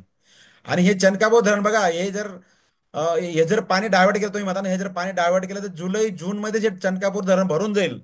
आणि हे पाणी हे धरण जर जून मध्ये भरलं तर काय होईल. हे पाणी लगेच गिरणा डॅम मध्ये येऊन जाईल जून मध्ये जून जुलैमध्ये. बरोबर बरोबर. आणि ते गिरणा डॅमचं पाणी लगेच तुम्ही आपल्या जामदा डॅम आहे तुमच्या मामाचं बंधारा आहे, गाव बंधारा आहे जामदा तिथे. डॅम. हा. हा बंधारा तिथून दहेगाव बंधारा जामदा बंधाराद्वारे आपण याचं पाणी पाठा किंवा परत शेतामध्ये सोडू शकतो आणि ते जमिनीमध्ये पुरू शकतो ना असं आहे. बरोबर बरोबर. आणि मग हे जे म्हणतो अंबिका औरंगा हे बघा सर्व पाणी कलेक्ट करून हे पाणी हे जे आपले सिंधुदुर्ग जे त्यांच्या थ्रू त्यांचे बोगदा करून किंवा लिफ्ट करून हे पाणी हे चनकापूर मध्ये आणू शकतो आपण हे असे आहेत ते हे नद्या. अंबिका औरंगा नारपार तुम्ही तुम्ही ह्या भागात ट्रॅव्हल केलं तुम्हाला माहिती आहे नद्यांचं नाव आहे. आणि आता तुम्ही जो शब्द वापरला ना तोच मला जाणून घ्यायचा होता, की बोगद्याद्वारे हा किंवा लिफ्ट करून. येस हा येस हा लिफ्ट करून किंवा सोलर नाही सोलर पंपिंग करून का हा, बोगद्याद्वारे बरोबर दोन बरोबर. गोष्टी कारण की महत्वाच्या. ते आहे ना तिकडच्या बाजूला उंच भाग आहे आणि तो लिफ्ट केल्याशिवाय येऊ शकत नाही तो. बरोबर येस आहे. येस कारण बरोबर. की मी जवळजवळ 500 ओके. मीटरचा म्हणजे अर्धा किलोमीटरचा डिफरन्स आहे त्या लेवलमध्ये असं आहे. अच्छा आणि बघा अच्छा. हे बघा आणि हे जे ते मी दाखवलं मांजरपाडा एक म्हणतो ना ते मांजरपाडा आणि गिनादेव उगमस्थान. हे मांजरपाडा एकचा प्रकल्प ऑलरेडी कार्यान्वित झालेला आहे हा प्रकल्प हा बघा. हा एकचा इथे इथे दोनचा होईल या भागामध्ये आणि हे जे पाणी सर्व असतं गिरणारे उगमचा हे पाणी परत डायव्हर्ट करून या गिरणात जे इथे चनकापूरला म्हणजे लेफ्ट साईडला म्हणजे माझ्या राईट साईडला येईन पाणी असं आहे. हा हा, पूर्वेकडे. बरोबर आहे. त्या हा. डोंगर रांगा आहे तर त्या डोंगर रांगांच्या खाली पाणी जमा होणार आणि ते आपल्याला इकडे आणायचं आहे ते. आणि थोडक्यात म्हणजे हे म्हणजे पाण्याच्या टाक्यात लिटरली भरलेल्या पाण्याच्या टाक्यात फक्त पाणी आपल्याला ते टाकीतलं आपल्या भागात नळ लावायचं आणि आपल्या भागात आणायचं आहे. बरोबर बरोबर आहे. नैसर्गिकरित्या जमाच हा होतं तिथे ते हे पाणी. बघा आता इथे पण मी एक प्रयत्न केलेला आहे बघा हे मांजरपाडा एक प्रकल्प हा ऑलरेडी कार्यान्वित झालेला ऑलरेडी हा. आणि हे पाणी पुणेगाव मार्गे दरसगाव मार्गे डोंगरगाव म्हणजे हे येवला मार्गे पुढे जात आहे. आणि हे हा, तो वरती जो सप्तशृंगीचा. टॉप साइड आहे. तो बोला. सप्तशृंगीचा डोंगर दिसतोय तो तुम्ही जो दाखवताय मध्यभागी. हा पण मग माझं काय नाही वास्तविक की हा भाग आपल्याला सरळ होता म्हणजे याला हा उत्तर हा. महाराष्ट्राला. पाणी पाणी ठीक आहे त्यांनी त्या भागात नेलं आपल्याला त्याचं काय म्हणणे पण तसंच पाणी आमच्या भागात आपल्या भागात सुद्धा यायला पाहिजे. बरोबर बरोबर. म्हणजे एवढं समृद्ध भाग आहे एवढं पाणी आहे. आणि सिंधेदिगर म्हणा किंवा त्या भागातल्या लोकांना बी त्याचा फायदा होत नाही ते पाणी वाहून जातं. वाहून जातं ते. बरोबर आहे. आता मी पावसाळ्यात किंवा ऑक्टोबर मध्ये गेलो त्याच्यामुळे मला तो हिरवट दिसलं जास्त. पण खालचा भाग एवढा समृद्ध दिसला मला की खूप नाही, म्हणजे मी तिथलं एकदम तिथलं जे जंगल आहे ना तिथल्या जंगलाची तोड झालेली नाहीये. त्याला व्यवस्थित संरक्षण भेटलेलं आहे अनटच आहे करेक्ट गुजरात करेक्ट. गव्हर्नमेंटचं. कारण की खाली हा गुजरात चालू होतो. तर तिथलं जंगल आहे ना येस कोणी एक लाकूड तोडलेलं दिसत नाही तिथे. पण आपल्याकडचं जंगल आहे ना सगळं उद्ध्वस्त केलेलं दिसतं. बरं बरं बरं नाही तिथे आणि तिथे तुमच्या पुढचं सापुतारा आहे ना पुढचा पुढचे सापुतारा येतो तुमचा. ते हा, जंगल खाली किती गुजरात सुंदर आहे. आहे बरं हो हो हो, हा खाली येस पूर्ण. येस हे बघा मी पहिला जो प्रकल्प आहे ना देवबाने म्हणजे देवासाने ऑलरेडी कार्यान्वित झालेला आहे प्रकल्प बघा हा. हा हे बघा हा झालेला इकडे पुणसगाव डोंगरगाव इथून पाणी येऊन डायरेक्ट इकडे येऊन गेलेलं आहे पाणी संपूर्ण आहे बघा तुम्ही पुढे गेलो तुम्ही जम्प केलं थोडीशी. हे बघा असे सर्व वेगळ्या ठिकाणी आणि दुसरी गोष्ट आता मिडल हे झालं आपलं मी अप्पर बद्दल बघा मिडलचं काय मिडल जे म्हणजे मिडल जे बेसिन आहे गिरणेचं तिथे पण तोच प्रश्न आहे मिडल बेसिनला सुद्धा पाणी नसल्यामुळे आता मिडल म्हणजे उत्तरेचा भाग दक्षिणेचा भाग जिथे मन्याड धरण असेल मन्याड जी नदी आहे मन्याडचं उगमस्थान हे मन्याडचे कॅचमेंट एरिया बघा संपूर्ण. तर इथे सुद्धा वेगवेगळे धरणं आज सुद्धा अवेलेबल आहेत पण त्याची उंची त्याची खोली करणं त्याचे गाळ काढणं हे सर्व केलं तर मनमाडला सुद्धा पाणी मिळालं ते पाणी चाळीसगाव तालुक्याला डायरेक्ट कारण की त्याचं कनेक्शन डायरेक्ट चाळीसगाव तालुक्याशी येतं मन्याडचं. बरोबर आहे. हा आणि परत मन्याडचं याला परत कनेक्टिव्हिटी देऊन समजा गिरणा जर पाणी आलं तर हे पाणी तुम्हाला नुसतं गिरणा थोडं ठेवता येईल ते पाणी तुम्हाला परत इकडे मन्याडमध्ये सुद्धा मन्याड धरणामध्ये वळवतात आणि मी ते बलून बंधारे म्हटले सात पहिले म्हटले ते बलून बंधारे सुद्धा आपल्याला कार्यान्वित म्हणजे ते पण असं ते पण नुसतं पास झालंय शिवसेना गव्हर्नमेंट आता मी पक्षाचा मनुष्य नाही मी काही कोणा पक्षाबद्दल बोलत नाही. पण प्रत्येक गव्हर्नमेंट बदलत राहतं नाही तर फक्त ते पुढचं 5 वर्ष पुढचे 5 वर्षामध्ये ते लुप्त होऊन जातात सर प्रोजेक्ट असे ते. आता मी बऱ्याच गोष्टी म्हणजे म्हणजे तिन्ही गोष्टी दाखवण्याचा प्रयत्न केलेला येते. पण माझं सर्व करताना कसं असतं की आपल्याला संस्कृती म्हणजे नारपार खोरे तापी खोरे एवढं समृद्ध आहे की सुजलाम सुफला करायचे असेल तर कसं आहे त्याला म्हणजे एकदा तापीचे बी कार्यान्वित व्हायला पाहिजे दुसरी गोष्ट पश्चिमा नद्या आणि तिसरी गोष्ट गाव पातळीवर सुद्धा भूजल सर्व व्हायला पाहिजे. आणि जलसंस्कृती जलसमिती गावोगावी व्हायला पाहिजे. शासकीय योजना जसं अटल भूजल योजना आहे, जल मिशन योजना आहे. नंतर जे शालेय उपक्रम आहेत मुलांना सुद्धा अभ्यासक्रमामध्ये ऑलरेडी आहेत. पण दुर्भाग्याची गोष्ट की त्यांना शिकायला कोणी नाही असं आहे. आणि सर्वात जास्त गोष्ट म्हणजे चला जाऊ नदीला अभियान जे आम्ही आता चालू केलेलं आहे, त्यात आम्ही सुद्धा आमची पूर्ण टीम आहे त्या सोबत. तर त्याच्या सुद्धा नदी पुनर्जीवनचं काम चालूच आहे. त्यात गिरणा नदी सुद्धा बरं का, चला जाऊ नदीच्या जी योजना आहे ना त्याच्यासाठी गिरणा अच्छा नदी सुद्धा अच्छा. आमची घेतलेली आहे. आणि मी शेवटी सांगितलं की विशाल भाऊ, हॅलो. हाँ बोला सर. हा, हे सुप्त आहे ना, नंतर वाचून म्हणजे आपण नंतर वाचू शेवटच्या ह्याच्यात. म्हणजे सर्वांना माझा एक प्रयत्न होता छोटासा आहे की गिरणीची माहिती सर्वांपर्यंत पोहोचणं, बरं का, हे महत्वाचं होतं. एक मी छोटासा एक प्रयत्न केला, मला जशी माहिती कलेक्ट करता आली. कारण की मी म्हटलं की गिरणीच्या उगमस्थानावर तर संगमपर्यंत, कारण की ते संगमस्थानाचे माणसं सुद्धा जॉईन आहेत. आणि म्हणजे उगमस्थान आणि संगमस्थान जे पण माणसं म्हणजे इथे कार्यकर्ते आहेत किंवा जे नदीप्रेमी इथे ऑलरेडी आहेत.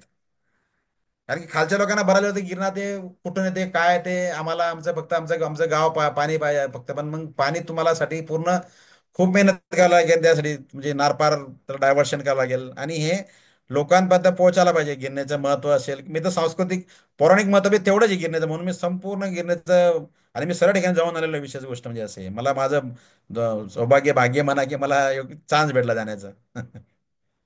असं एकंदरीत मी सांगायचा छोटासा प्रयत्न केलेला आहे. कोणाला काही अजून विचारायचं आहे? निर्मळ भाऊजाशी बोलले तसं. भाऊ नमस्कार.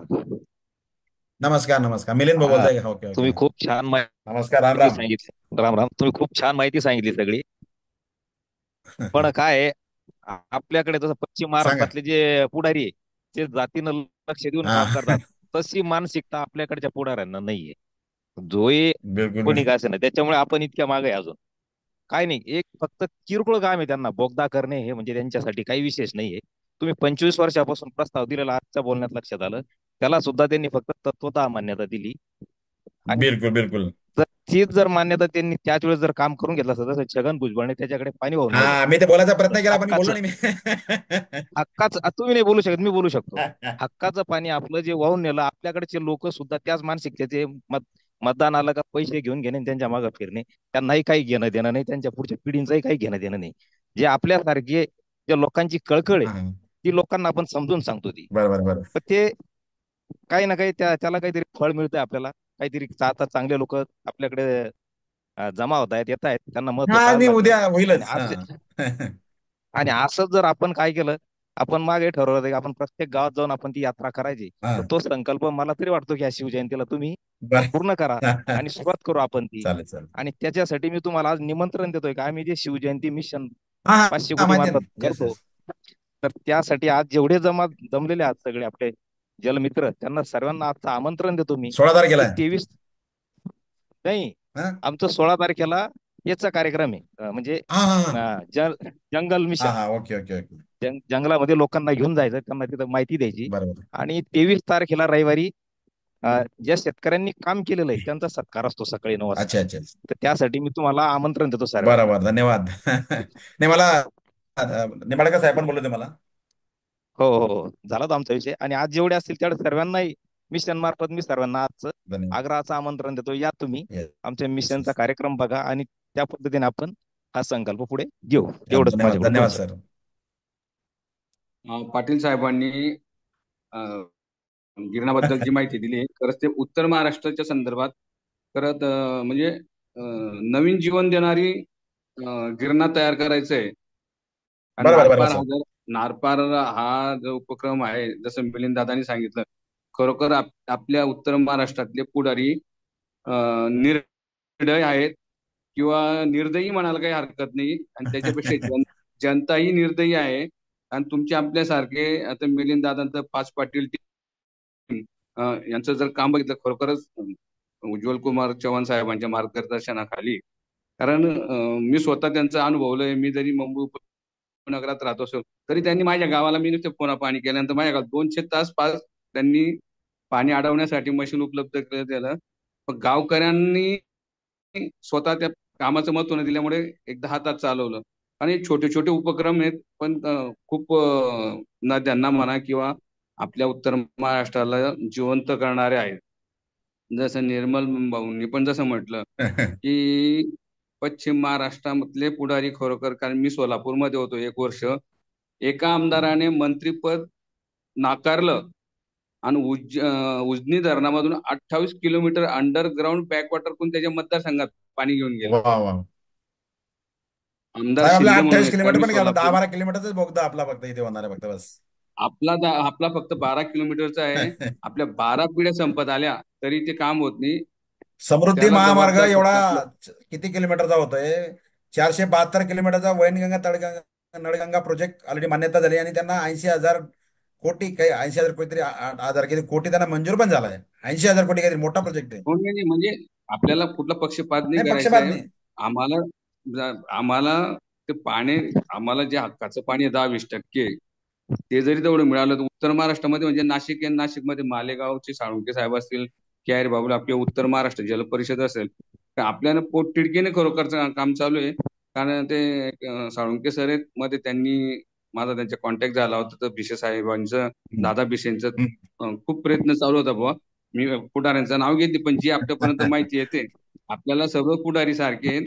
फक्त त्यांनी नारपारचं पाणी गिरणात टाकावं आणि उत्तर महाराष्ट्राला न्याय देऊन काही, कारण ह्या वर्षी साहेब गिरणा भरल्यामुळे 4 पाणी आहे. हा हा गिरणा धरणापासून माझं गाव 150 किलोमीटरवर आहे. बरोबर आहे.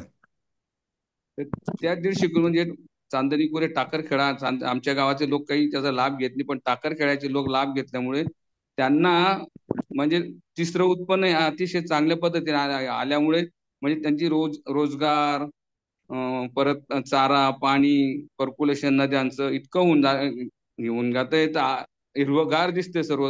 म्हणजे अंमळ तालुक्याच्या टाकरखेड्यापासून तर पार तुम्ही जळगाव पर्यंत गेलात, 40-45 किलोमीटर हम्म, हम्म. पूर्ण आहे. हे फक्त गिरणा नदीचं इरिगेशनचं पाणी फिरतं म्हणून दिसतंय. बरोबर बरोबर सर. आणि त्याचे सर म्हणजे आणि मी आज म्हणजे सांगायची हेच, आपण चला जाऊन या नदीतले अंकुश दादा पण आहेत. खरोखर प्रत्येक गावातल्या नद्या आपण स्वच्छ केल्या, जिवंत केल्या, तर हाही तो एक त्याचाच भाग आहे. चाला जाऊन नद्या म्हणजे पुनर्जीवन, नद्यांचे पुनर्जीवन आणि पाण्याच्या संदर्भातला तो भाग आहे. आणि जर बारमाही आपल्याला जर नारपारचं पाणी गिरण्यात पडलं तर सुजलाम सफलाम होईल. कारण गेल्या 2 महिन्यापासून मी नाशिकमध्ये निफाड आणि हम्म. दिंडोरी तालुका फिरलो, तर खरोखर असं वाटतं की आपल्याला नोकरी करायची गरज नाही, एवढे सदन शेतकरी आहेत तिथे, निव्वळ अगदी बरोबर, पाण्यामुळे. अगदी बरोबर तुमचं म्हणणं. अगदी बरोबर बरोबर. आणि अजून एक निव्वळ तुमच्या, पाण्यामुळे. बरं का, पाटील साहेबांचा आणखी एक शब्द ऐकला मी.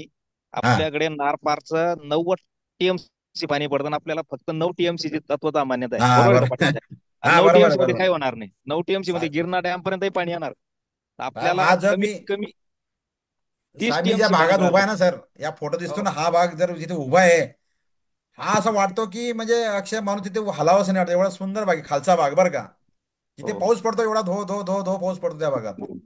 ना फायदा त्यांना होता ना फायदा आपल्याला होता, अशी कंडिशन निघली म्हणजे. नाही ना, मग आपल्याला मी मी आपल्याला मी एक सांगू का? हा मला एक सांगायचं होतं. बोला साहेब, बोला बोला.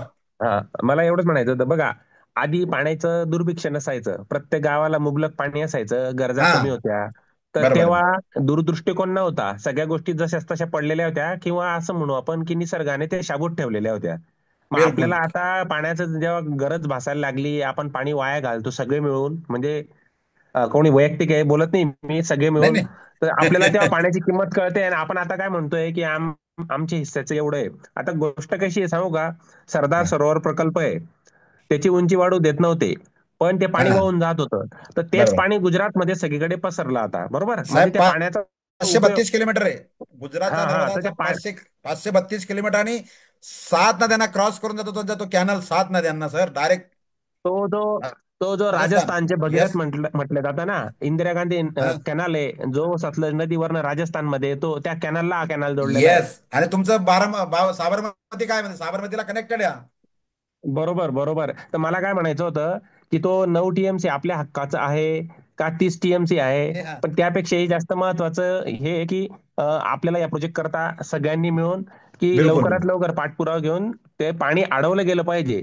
ते जरी तिकडच्या भागात पडलं ना, तरी पण त्याची लेवल वाढणारच आहे, कोणाला तरी ते उपयोगातच येणार आहे. नाही नाही ते ठीक आहे. पण मग कसं आहे म्हणजे पण कसं सर आपल्या भागात म्हणजे तिकडे पाणी आहे ना, उपलब्ध आहे हा, त्यांच्याकडे. तो त्यांच्याकडे म्हणजे जास्त हा. उपलब्धता आहे. आणि जो तुमचा जो भाग आहे, तुम्ही जे बोलले हा अंमळनेर, दोंडाईचा, इथे पाण्याचं खरोखर जास्त दुर्भिक्ष असतं, तर इथे प्रामुख्याने पोहोचला पाहिजे तो. येस, हे बघा साहेब, तुम्ही हा चार्ट बघा. महाराष्ट्र आणि भारत राज्य म्हणजे देशाची राजधानी म्हणतो, आर्थिक राजधानी म्हणतो आपण. हा गव्हर्नमेंटच्या वेबसाईटवर चार्ट आहे बरं का, माझं स्वतःच नाही. अच्छा अच्छा, म्हणजे मला हे हे बघा. बघून एकदम शॉकिंग वाटलं की तुम्ही जो दाखवलं ना, मला कल्पना नव्हती की इतकी वाईट परिस्थिती आहे महाराष्ट्राची. आणि गुजरात मध्ये जर तुम्ही ड्रायव्हरला विचारा, टॅक्सी ड्रायव्हरला गुजरातला, यार आपके आपका पानी सर, कुआ नीचे पानी है हमारे, तो ऐसा बोलते हो, मतलब ये पानी आ कहाँ से? बरोबर बरोबर आहे. महाराष्ट्रात इतकं कमी पाणी आहे म्हणजे असं जाणवलं नव्हतं मला, तुम्ही जसं सांगितलं बरं गव्हर्नमेंटच्या झालं. चार्टवरनं लिहिलं, म्हणजे मी माझ्या स्वतःच्या खिशातलं काही नाही याच्यामध्ये. नाही नाही, बरोबर बरोबर. नाही, मी एक ट्राय आणि केला तुम्ही म्हणजे. तुम्ही हा. तापी नदी बद्दलही आधी काही हो हो, प्रेझेंटेशन आहे दिलेलं आहे का? तापीचं, तापीचं ना, तापी खोऱ्याबद्दल मला ते दिलंय. म्हणजे मी बघितलं नाही ते, कारण की मला हा नाही का कॉमन ग्रुप मधून मेसेज आला, तर मला म्हणजे तुमचा नंबर नद्यांबद्दल ड्रॉप आवड करून द्या आहे. इथे, मी तुम्हाला परत कनेक्ट करेल. तुम्ही व्यवस्थित म्हणजे तुम्हाला सर्वात हा, आणि तापी नदीचाही मला बघायला आवडेल, कारण की मी कोण म्हणजे भुसावळला राहिलेलो आहे. मी तापी नदीच्या तीरीच मी लहानचा मोठा झालेलो आहे. कोणतं गाव तुमचं? मी तर नाचनखेडा पाचोऱ्याचा आहे. अरे बापरे, असं आहे का? माझी साडून नात्याने केला, तू बोलतो नंतर. हा हा हा. नाही नाही, चांगले आहेत. तुमच्या सगळ्यांशी परिचय झाला. ते हा. दादा सांगत होते की ते एक उपक्रम चालवत आहे सगळ्या वनवासी येस येस. यांची माहिती करायची, तर मला ऐकून छान वाटलं एकदम. म्हणजे चांगला ग्रुप आहे तुमचा सगळ्यांचा. तुमचं इथे टेक्स्ट करून द्या तुमचा मेसेज, किंवा मला माझं नंबर, मी तुम्हाला कॉल करतो राहिला, ओके. नाही, मी टाकलेला आहे मेसेज. हा ठीक आहे. माझा नंबर टाकलेला आहे मी. ओके ओके, बघून घेतो मी जरा. हो हो. नाही, छान. म्हणजे कसं आहे, जोपर्यंत तुम्ही डिस्कस नाही, डायलॉग नाही होत नाही ते एकमेकांशी. आता बघा, तुम्ही तुम्ही तुम्हाला माहिती आहे, तुम्ही बघा, तुम्ही तो रस्त्याने गेलेले आहेत. आता इथे संजू बरोडे साहेब मुलताईवर येतात, हे पण जॉईन केलेले, यांना यांना यांची माहिती वेगळी असते, यांना आपली माहिती होते, त्यांची माहिती आपल्याला होते, आणि एक एक संघटनात्मक एक्सचेंज होतात ना त्यांच्याकडे आता. बरोबर बरोबर आहे. तापी नदी गेट चौगम बँक. स्थान आहे बोलताय ना. हा, येस येस. अंकुश, आमचे नांकुशराव मोठे कार्यकर्ते आहेत, ते पण इथे पाण्यामध्ये, म्हणजे त्यांनी अगदी गावाच्या गाव समर्थ केलेले आहेत. हा, वा वा. ओपन आहे डिस्कशन, ओपन डिस्कशन आहे, कोणाला काही करू शकतात, काही प्रॉब्लेम नाही म्हणजे. आणि मी एक एक याला म्हणजे पौराणिक म्हणजे हे सर हे काय. नमस्कार. हा, बोला बोला सर. हाजी. हॅलो. बोला चिंतामण भाऊ. नमस्कार नमस्कार सर्वांचं. नमस्कार, बोला. हा बोला ना. हॅलो. येतोय आवाज, येतोय. हा, हो येतो ना येतोय, आवाज बोला साहेब? तुम्ही, बोला तुम्ही मग. छान बोलले सर. तुमचा आपली परिचय द्या, तुमचा प्रत्यक्ष परिचय भेट बी नाही द्या, झाली. तुमच्या गावाचा आणि सिंधुदुर्गचं सर थोडं माहिती सांगा तुम्ही आता तुमच्या हो हो शब्दांमध्ये. हो, बोलतो सर. बोला बोला. चिंता हो हो, चिंतामण भोये, मुक्काम सिद्धिगर, पोस्ट मोपाडा, तालुका सुरगाणा. थोडक्यात बोलायचं गेलं तर आमच्या गिरणा नदीबद्दल. हे बघा, हे हा तुमच्याच पेजवर आलं, तुम्ही लिहिलेलं आहे, बोला तुम्ही आता.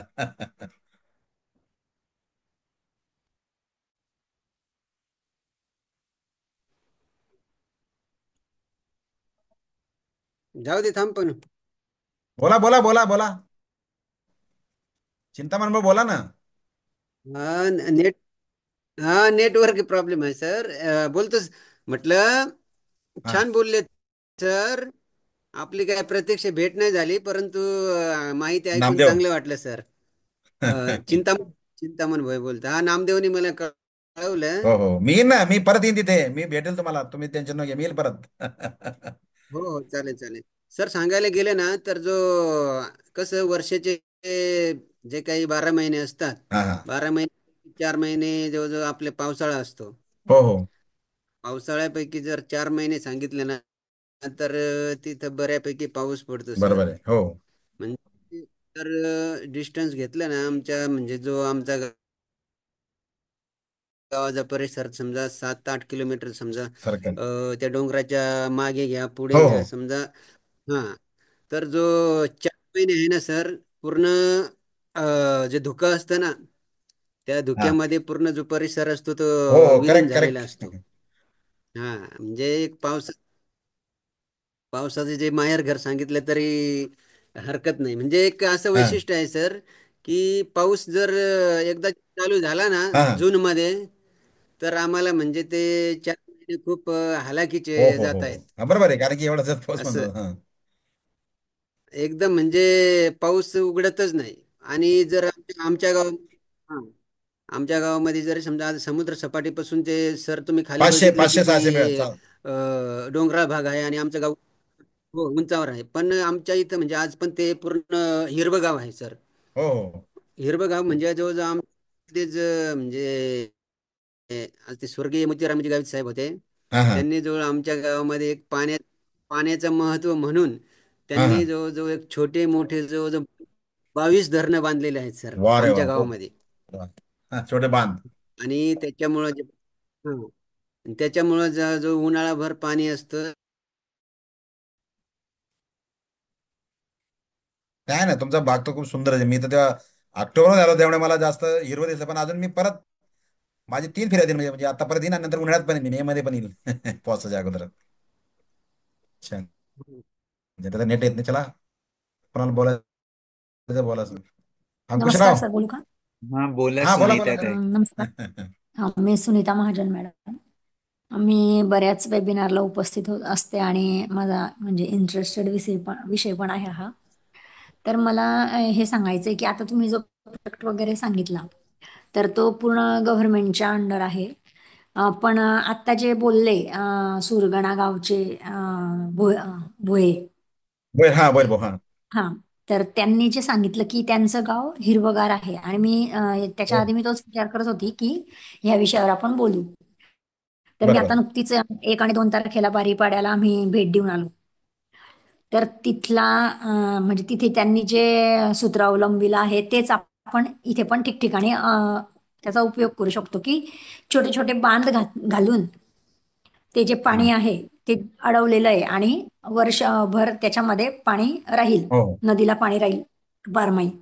तर असं पण होऊ शकतं ना. आता त्यांनी सांगितलं ना की त्यांचं तर उंचावर गाव आहे, पण त्यांनी किती बंधारे सांगितले छोटे छोटे.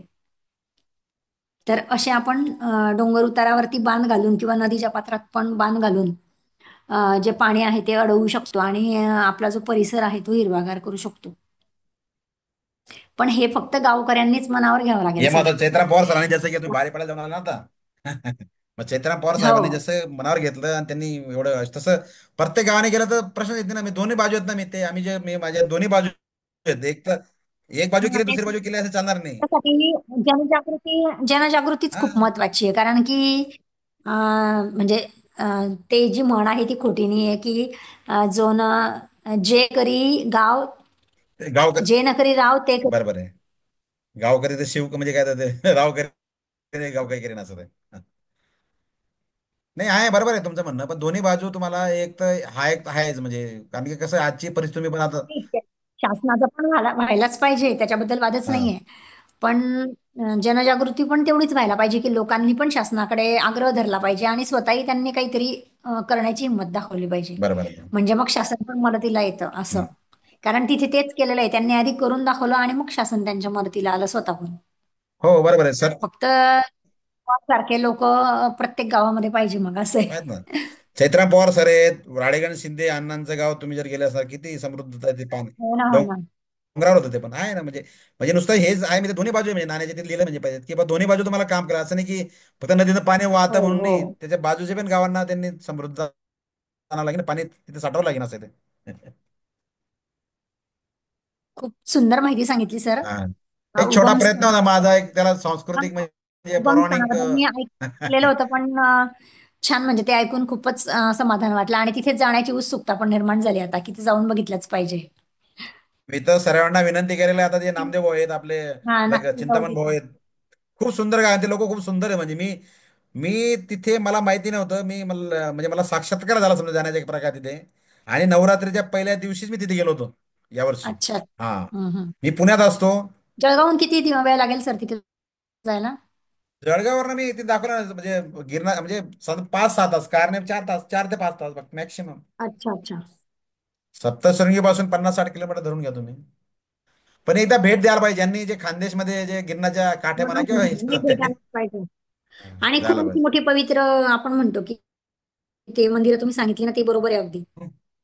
बरोबर ना. संगमावरती आहे आणि उगमावरती पण मंदिर आहे, मध्ये पण 2-3 मोठी मंदिर आहेत समजा. 2-3 नाही, भरपूर आहे. म्हणजे मध्ये बघा पूर्ण लाईन, म्हणजे माळा जे ना बघा ना, हो ही माळा दाखवली पूर्ण तुम्हाला, माळा आहे पूर्ण आहे. हो ना, हो ना, हो ना, ते पाहिलं ना मी. बघा गिरिजा माता, सप्तशृंगी माता, भानू, म्हणजे सर्व पार्वती, शिव पार्वती, हो ना. सर्व आहे बघा, कण्व ऋषी, सर्व आहे ते संगम. गणपती तिथं ते दुष्यंत भीमकुंड, कोणत्या. भीमकुंड, हा.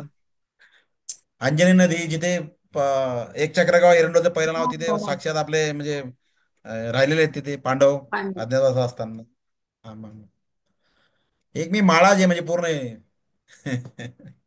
अजून कोणाला काही बोलायचं तर विशाल भाऊ. छान मॅप तयार केलेला आहे तो, आणि म्हणजे पूर्ण क्लिअरिटी येते त्याच्यावरून कुठून कुठपर्यंत बरोबर. हो, एक कसं कसं असतं, एक तुम्ही असता आपण सर्व माई आपल्या म्हणजे म्हणजे जन्म दिलेल्या आईपेक्षा जी पालन पोषण करते, हो पाणी हो. जीवनच आहे. आणि नदीच हा एक स्रोत तुम्हाला पाण्यासाठी. असं नाही की पाणी लगेच आज मला ताण लागले की मी ढगाकडे बघेल, ढगा मला पाणी देतील, असं तर हम्म. कधी होत नाही. हॅलो. विशाल, विशालराव. विशाल भाऊंचं कनेक्शन. बोला रुपाली जी. हा. धन्यवाद सर, तुम्ही खूप छान प्रकारे माहिती दिली.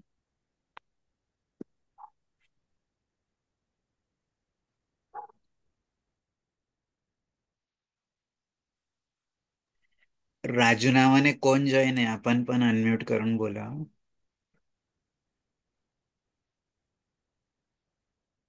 हम्म, सर ते बोलत नाही त्याच्या आधी. आता मला एक विचारायचं होतं, ते वांजुळ पाणी त्याचा रोल काय आहे या सगळ्या हे बघा, याच्यात? हा हे बघा, हे बघा, मी तुम्हाला ते डायरेक्ट त्याच्यावरच घेऊन जातो. तुम्ही जो विचारला प्रश्न विचार, वांजुळवरच घेऊन जातो मला. वांजुळ पाणी, हम्म. वांजुळ, हा बघा, हे जे दिसतं ना वांजुळ पाणी लिहिलं नाही बघा इथे, हा. इथे सुद्धा हे जे पाणी पडतं ना, हे पाणी ते कलेक्ट करायचे याच्यामध्ये, आणि इथून याला एक तर बोगदा किंवा पंपिंग करायचं, गिरणामध्ये येऊन जाईल ते तिकडे पाणी, खालचं पाणी वर येईल. हे जे वांजुळ पाणी खाली 500-600 फूट खाली आहे, बर. हम्म. आणि आपल्याला ते वर उचलायचं इकडे समजा मीटर, म्हणजे 500 मीटर मध्ये मी खाली आहे. आणि ते ते मग कोकणात जातं का वांजुळ पाणी मधून कोकणात डायरेक्टली? म्हणजे ते डायरेक्ट तिथून समजा घ्या. आता ते बघा वांजुळ पाणीचा मी तुम्हाला पॉईंट दाखवतो, कारण की ग्राफर्स मी बनवून ठेवले सर्व, हे ग्राफिकनीच दाखवतो.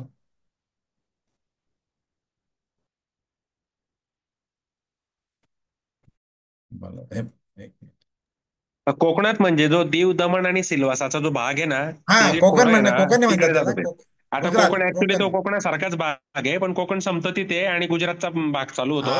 Correct correct correct correct. कुठे गेलं ते? हा बघा, हा बघा, विशाल, एक खूप समजून घेण्याचा जरा ग्राफ आहे बरं का. हा जो लाल भाग दिसतोय ना, हा केमचा डोंगर, इथे गिरणाचं उगमस्थान बरं का. हो हो. माझे कर्षाच्या तर इकडे, इथे एक इथून मग तुझी गिरणा अशी अशी इकडे येते, आणि इथे हा बेगी वरची पार नार, आणि खालची पार नार पार. हा खूप प्रकार आपल्या गाजतं नेहमीच, नेहमीच नार पार, त्याच्या निवडणुका होतात, सर्व काही होतं. मग हे जे पाणी हा बेल्ट आहे ना, इथून पाणी सर्व कलेक्शन होऊन, हा जे बघे जव्हार जो प्लेटून म्हणजे जव्हार म्हणजे इकडे झाला आपला, आणि कोकण म्हणजे हा इकडे झाला.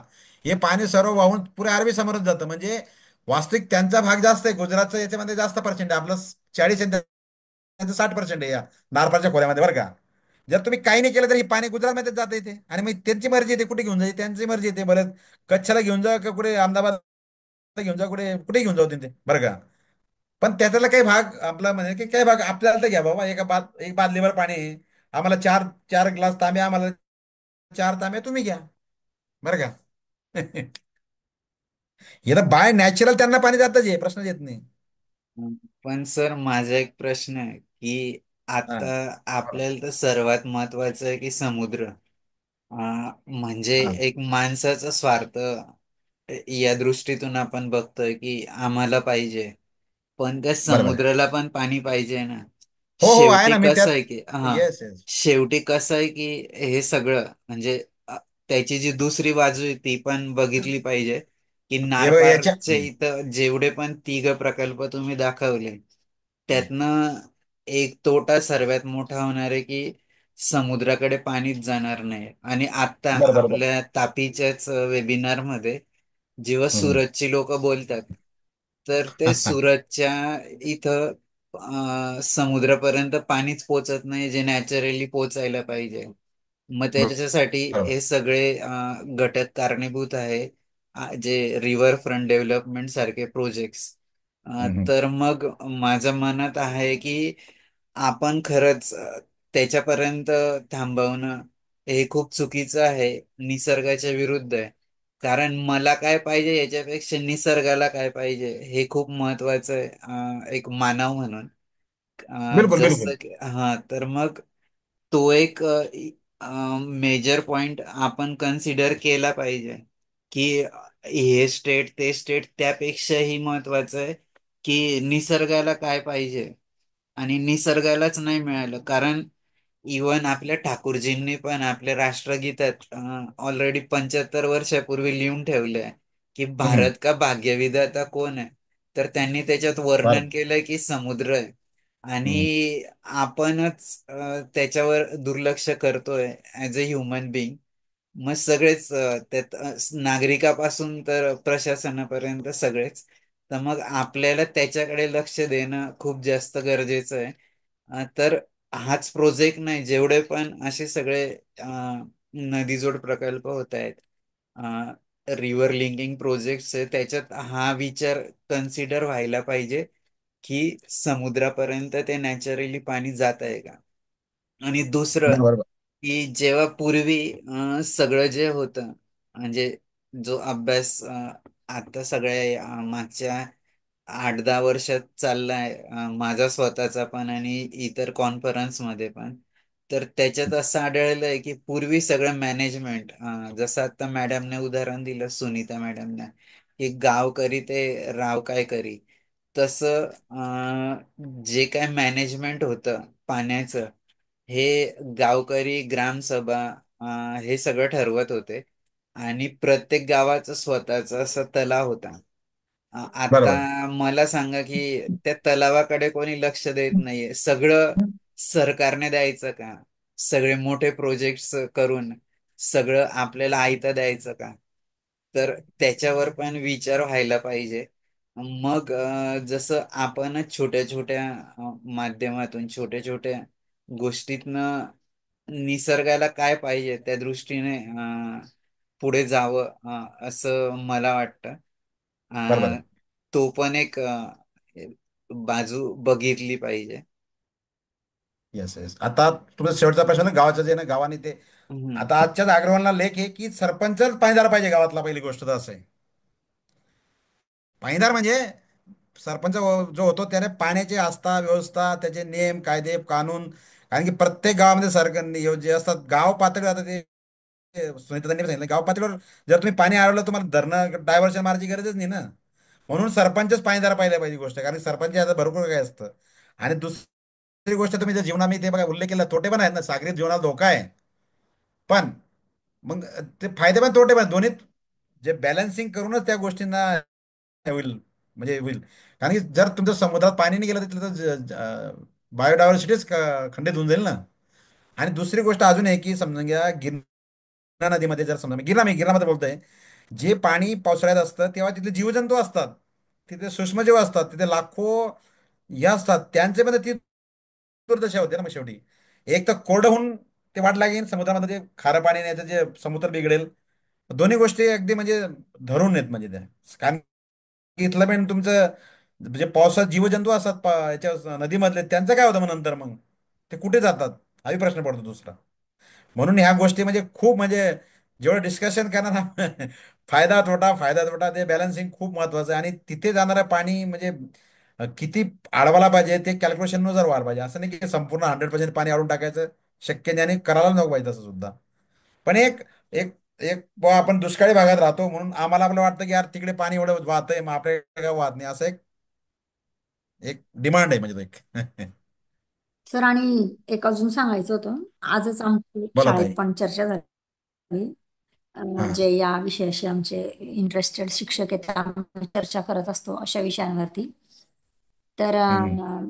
जे एक जाणकार सर आहेत, चौधरी सर म्हणून, तर त्यांनी सांगितलं की पूर्वी स्वातंत्र्यपूर्व काळामध्ये तर हे डॅम्स वगैरे नव्हते. आणि मग जो पूर्वी आपला भारत होता तो अगदी नैसर्गिक नद्या नाले सगळे नैसर्गिक वाहत होते बरोबर. बरोबर. आणि ते व्हायचे की जेव्हा मी लहान होतो तेव्हा मी अंजनी सारख्या नदीला 12 महिने पाणी पाहिलेलं आहे. हो हो बिल्कुल, अंजनी है, जीरी है, आम्ही बिल्कुल. हा, म्हणजे अंजनी आणि गिरणा आणि तापी या खोऱ्यातच राहणारे सगळे आम्ही असल्यामुळे सारखं या तिघी नद्यांवरती बोलणं होत असतं. तर गिरणा नदीला मी सुद्धा खूप लहानपणी 12 महिने पाणी पाहिलेलं आहे. तर बरोबर. हे पाण्याचे प्रवाह का हे झाले, तर त्याचं कारण म्हणजे पूर्वी जे मोठमोठे डॅमचे जेव्हा प्रकल्प आले म्हटले, तर तेव्हा आपल्या म्हणजे जे तेव्हा जे असतील आपण म्हणू की मोठे नेते किंवा याच्यातले जाणकार इंजिनियर्स वगैरे, तर त्यांनी स्पष्टपणे नकार दिलेला होता की एवढे मोठमोठे प्रकल्प करू नका. बरोबर आहे. म्हणजे एकदम उंच धरणं ते करायला तेव्हाही अ, नकार दिलेला होता. पण तरी सुद्धा त्याच्याकडे दुर्लक्ष करून त्यांनी ज्या सूचना दिल्या होत्या आणि त्यांच्या सूचना अशा होत्या की तुम्हाला बांध घालायचेच असतील तर लहान लहान बांध घाला आणि काही ठराविक अंतरांवर त्यांनी सांगितलेले होते. बरोबर. ताई आणि हा जो कसं. नदीजोड प्रकल्प हे पण एक निसर्गाच्या विरोधात जाऊनच करणं आहे सगळं. बरोबर. नाही, असं बघा पहिला नदीजोड प्रकल्पाचा 1889 मध्ये जे कॉटन, जे इंग्लिश ब्रिटिश अधिकारी होते त्यांनी मांडलेलं प्रकरण ते, म्हणजे पहिलं बरं का. नंतर स्वतः बाबासाहेब आंबेडकर 1942 ते 46 मध्ये ते हे होते जेव्हा चान्सलरचं होतं त्यावेळेस त्यांच्याकडे पाणी सुद्धा भाग त्यांच्याकडे, त्यांनी सुद्धा आंबेडकर साहेबांच्या याच्यात मानलेलं आहे की त्यांनी सुद्धा नदी जोड, म्हणजे जो डायव्हर्शन त्यांनी सुद्धा याला प्रस्तावित केलेलं बरं का. ज्यावेळेस ते जलसंपदा त्यांच्याकडे होती तेव्हा वास्तविक आपण पारतंत्र्यामध्ये होतो तरी पण ते भाग होतं. पण तो स्टडी करूनच या सगळ्या गोष्टी व्हायला पाहिजे. आणि गाव, आणि तुम्ही म्हटले आता अंजनी जिरी, मी माझं स्वतःचं जीवन होतं, मी जिरीच्या काठी मी रात्र शाळेचा विद्यार्थी, रात्री शाळेतच राहत होतो मी. नाही मी आणि रात्री तिची लांबी खूप कमी आहे नदीमध्ये आंघोळ नदीची. करत होतो, मी नदीमध्ये आंघोळ नाही ना. करून शाळेमध्ये जात होतो मी असे. हा, म्हणजे नदीची जी लांबी आहे ना ती खूप कमी आहे, म्हणजे जास्त ती वाहत नाही पण तरी 12 माही व्हायची. हो हो बिलकुल फार बिलकुल. छोटी नदी आहे. अंजनी झिरी माहिती आहे ना. उगम बिलकुल पावते बिलकुल. आणि इकडे ती गिरण्याला भेटते.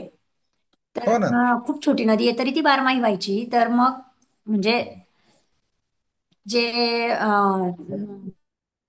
काही जाणकारांनी सुचवलेलं आहे पूर्वी की छोटे बांध ठराविक अंतरावर घाला, म्हणजे पाणी जमिनीतही जिरलं असतं आणि साहजिकच नदी नाल्यां आपलं यांनाही विहिरींनाही पाणी राहिलं असतं. बरोबर आहे.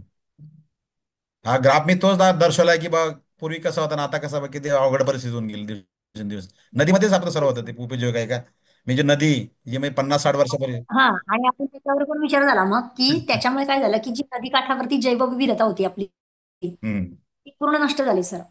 हा बिलकुल दोन्ही बरोबर आहे. काठावर असलेली जैवविविधता पूर्ण नष्ट झालेली आहे. हो हो. नाही, खूप म्हणजे आता जरी पाऊस एवढा पडला यावर्षी, खूप पाऊस पडला, गेला कुठे पाऊस, हा मोठा प्रश्न पडता. पुढचे 2 क्वेश्चन मार्क येतोय. आता लगेच टँकर सुरू होतील. हो, अजून आता पुढचे 3-4 महिने तर कठीण आहे. हा मग, हा किती पाऊस पडला, खूप पाऊस पडला ना. मग आता आहे गाव पातळीवर, आता समजा आता मिलिंद देवकर साहेब म्हटले की पाच पाटील आहेत, बरेच बरेच लोक काम करत आहे, म्हणजे खूप खूप मोठं काम करत आहे. विशाल भाऊ. हॅलो. खरंच सर, हे सगळं जे तुम्ही आज गिरण्या नदीची परिक्रमाच आम्हाला केली, म्हणजे उगमापासून तर संगमापर्यंत. आणि निश्चितच जेवढं आपण त्या गिरजेमातेविषयी आपण जाणून घेऊ, तेवढं तिच्यासाठी काम करणं सोपं जाईल. बिलकुल म्हणजे बिलकुल. कसं आहे की जितकं ते ज्ञान आपलं वाढत जाईल हळूहळू, तितकं काय म्हणतात की आपण तिच्याबद्दल आस्था, प्रेम वाढेल, आणि प्रेम वाढलं की मग काम करायला सुचेल आपल्याला. हा असं बिलकुल बिलकुल. निश्चितच आहे. तर त्या दिशेने आपण नक्कीच जाऊया. तुमचे येस. पुनश्च एकदा की नाही तुम्ही नाही. इतकं छान परिक्रमा करून दिली त्याबद्दल, आणि तुमचे आभार व्यक्त नाही करणार, तुम्ही आमच्याच टीमचे आप आहेत, आमच्याच नाही नाही, आभार देऊ ना परिवारातले तुम्ही आम्हाला. आहे. त्यामुळे कसं आहे की आपण सगळे एकत्र मिळून त्या गिरणाईसाठी काय करू शकतो, आणि ही सगळी माहिती आपण निश्चितच जी आपली वेबसाईट बनली जलबिरादरीची येस. त्याच्यात टाका आपण टाका. हळू ऍड करूया. म्हणजे कसं आहे की लोकांना कमीत कमी हे तर कळेल की अं, गिरणेबद्दल काय चाललं आहे. बरोबर बरोबर. खूप छान झालं. हो. खूपच सुंदर तर माहिती जमा केली सर. विशाल भाऊ, प्रत्येकाचे मनोगत असे लिहून घेत जा प्रत्येकाचे, आणि ते ऍड करत जा, म्हणजे हा ते पण आहे. तुमच्या तेही भारी राहील. हा मग ते पण महत्वाचं असतं ना. नाही, मिलिंद सर, तुम्ही जर जलबिरादरीच्या वेबसाईटला व्हिजिट केलं तर ऑलरेडी आपला रिपोर्ट ऍड झाला गिरणा नदीचा. त्याच्यात आता अपडेट्स करायचे. तिथं सगळ्याच नद्यांचं आता काय म्हणतात ते ऍड करणं चाललंय काम. जी अग्रणी नदी आहे तिचं कम्प्लीट रिपोर्ट झालाय. जो जो 6-7 नद्यांचा कम्प्लीट रिपोर्ट ऑलरेडी सबमिटेड आहे. आता गिरणा नदीचं आपलं सुरू आहे, इन प्रोसेस आहे. त्याच्यात अपडेट्स करायचे चालले आहे. एक हे बी पन्नास टाकून साठ गिरणारच टक्के भाग आहे तर. ना. हा हा. तर 50-60% त्याच्यात काम झालेलं आहे. भारी भारी. निर्मल सिंगजी, तुमचा नंबर शेअर करा. अ, जे मी जल ग्रुपवर टाकलेला आहे मी तो नंबर आता. तुम्ही एकदा चेक करता का? चॅट बॉक्स म्हणजे मध्ये टाकलाय ना? हा. हा, चॅटबॉक्स मध्ये टाकलेला आहे मी. अरे नोट करून घे विशाल, म्हणजे मी त्यांच्याशी बोलतो बरं का, नाचाने खेळायचे आपल्या साडोच्या गावचे जे, त्यांच्याशी बोलतो ठीक आहे, ठीक आहे. मी. मलाही ते तापीचा जो तुमचा जो एपिसोड म्हणजे तो नाही पाठवतो तुम्हाला प्रेझेंटेशन गुगल, झालेला आहे नाही ना. तुम्हाला युट्यूबवर हा, पाठवतो तर मी, ते रेकॉर्ड बघायला आहे. आवडेल मला ते. येस येस, मी ओके, थँक्यू. तापीचे तापीचे, येस येस, नो प्रॉब्लेम. हा. तापीवर बरेच झालेले आहेत. त्यांना म्हणा सगळे ऐका म्हणजे तुमचा पूर्ण अभ्यास होऊन जाईल. हो नाही नाही नाही. हो हो, ती महत्वाची नदी आहे आपल्या जळगाव पुरं जिल्ह्यातली. खांद्याला फिरून आणते. आमच्याशी बोलले 1 तास भर, त्यांना पुरं खांदेच फिरून आणले त्यांना. हो बरोबर आहे. बस सऱ्या नद्या एकदम भोकरी पासून तर अगदी म्हणजे थेट 123 नद्या टोटल आपल्या बरं का हो, उत्तर छोट्या महाराष्ट्रामध्ये. मोठ्या मिळून बरोबर. 123-24 नद्या सर्वांचा आम्ही कंटिन्युअस म्हणजे कुठे ना कुठे उल्लेख होतोच त्यांचा. काल खेडी भोकरी म्हणून एक गाव नाही काय माहिती आहे गिरनार तापी काठावर, हो तापेघाटचं तिथे काल यात्रा होती. हा, काल यात्रा होती तिथं. नवीन धरण बांधून तिथे पूल बांधणं चालू नवीन आता. पुलाचं काम चालू आहे बरोबर. हो हो. सर, मला एक विचारायचं आहे, ती मन्याड नदीचा तुम्ही जो उल्लेख केला, ती नांदगाव जवळ आपण नाशिकला जाताना रेल्वे ट्रॅक जाते, तीच नदी आहे का मन्याड? मन्याड नाशिकला जाताना.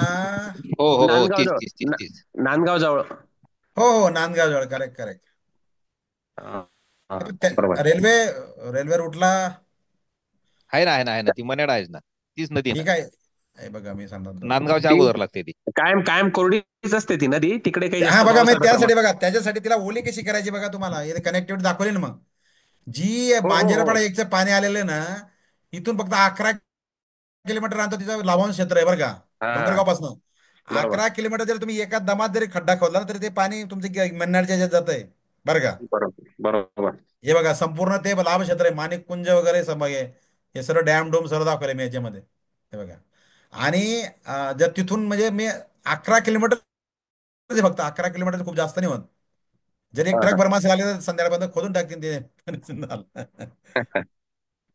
आणि हे कनेक्टिव्हिटी बघा, ही पण दिलेली आहे मंडळाला, ही पण कनेक्टिव्हिटी दिलेली आहे.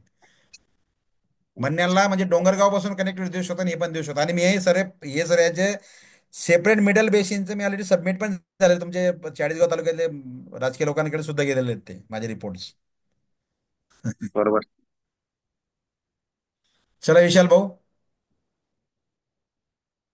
हो हो. तुम्ही या प्रार्थनेनेच हो समापन करा. Yes yes. नमस्कार राधेश्याम दादा, वेलकम. अजय राधेश्याम पिंपराळ आले ना, पिंपराळ. हो, पिंपराळा पिंपराळा.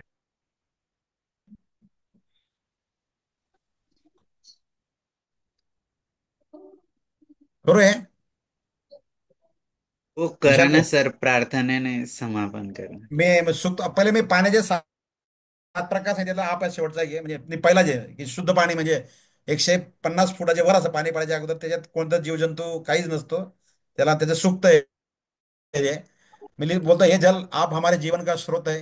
ये जल जब हम जल पिए तो हवह शुभ देवत्व आप में उपस्थित हो, म्हणजे ते ऐसे हे जल मैं आपके फसलों को पोषण देने की प्रार्थना करता हूँ। हे जल आप औषधि से भरपूर है, कृपया मेरे शरीर को रक्षा करे। हे जल कृपया मेरे अंदर जो दुष्ट प्रवृत्तियां है उन्हें भी धो डालो। और ये सब करते हमें जल संस्कृती, जल साक्षरता, जल संचन, जल सिंचन आणि जल सुरक्षितता, सर्वात महत्वाचे शेवटचे सुरक्षितता म्हणजे पाणीचा एक ड्रॉप सुद्धा पोल्युटेड नको व्हायला पाहिजे, की जी आता ती परिस्थिती नाहीये. आजची पुढे निवडणूक ही यमुनावर झाली आणि ती जिंकलत ते, बरं का. थोडक्यात सांगायचं म्हणजे. धन्यवाद विशाल भाऊ. धन्यवाद. थँक्यू आपण थँक्यू. पुढच्या एपिसोडला परत भेटूया. मंगल आपला निर्मल भाऊंचा नंबर घेतला ना तू? नोट केला ना? मी नाही केला.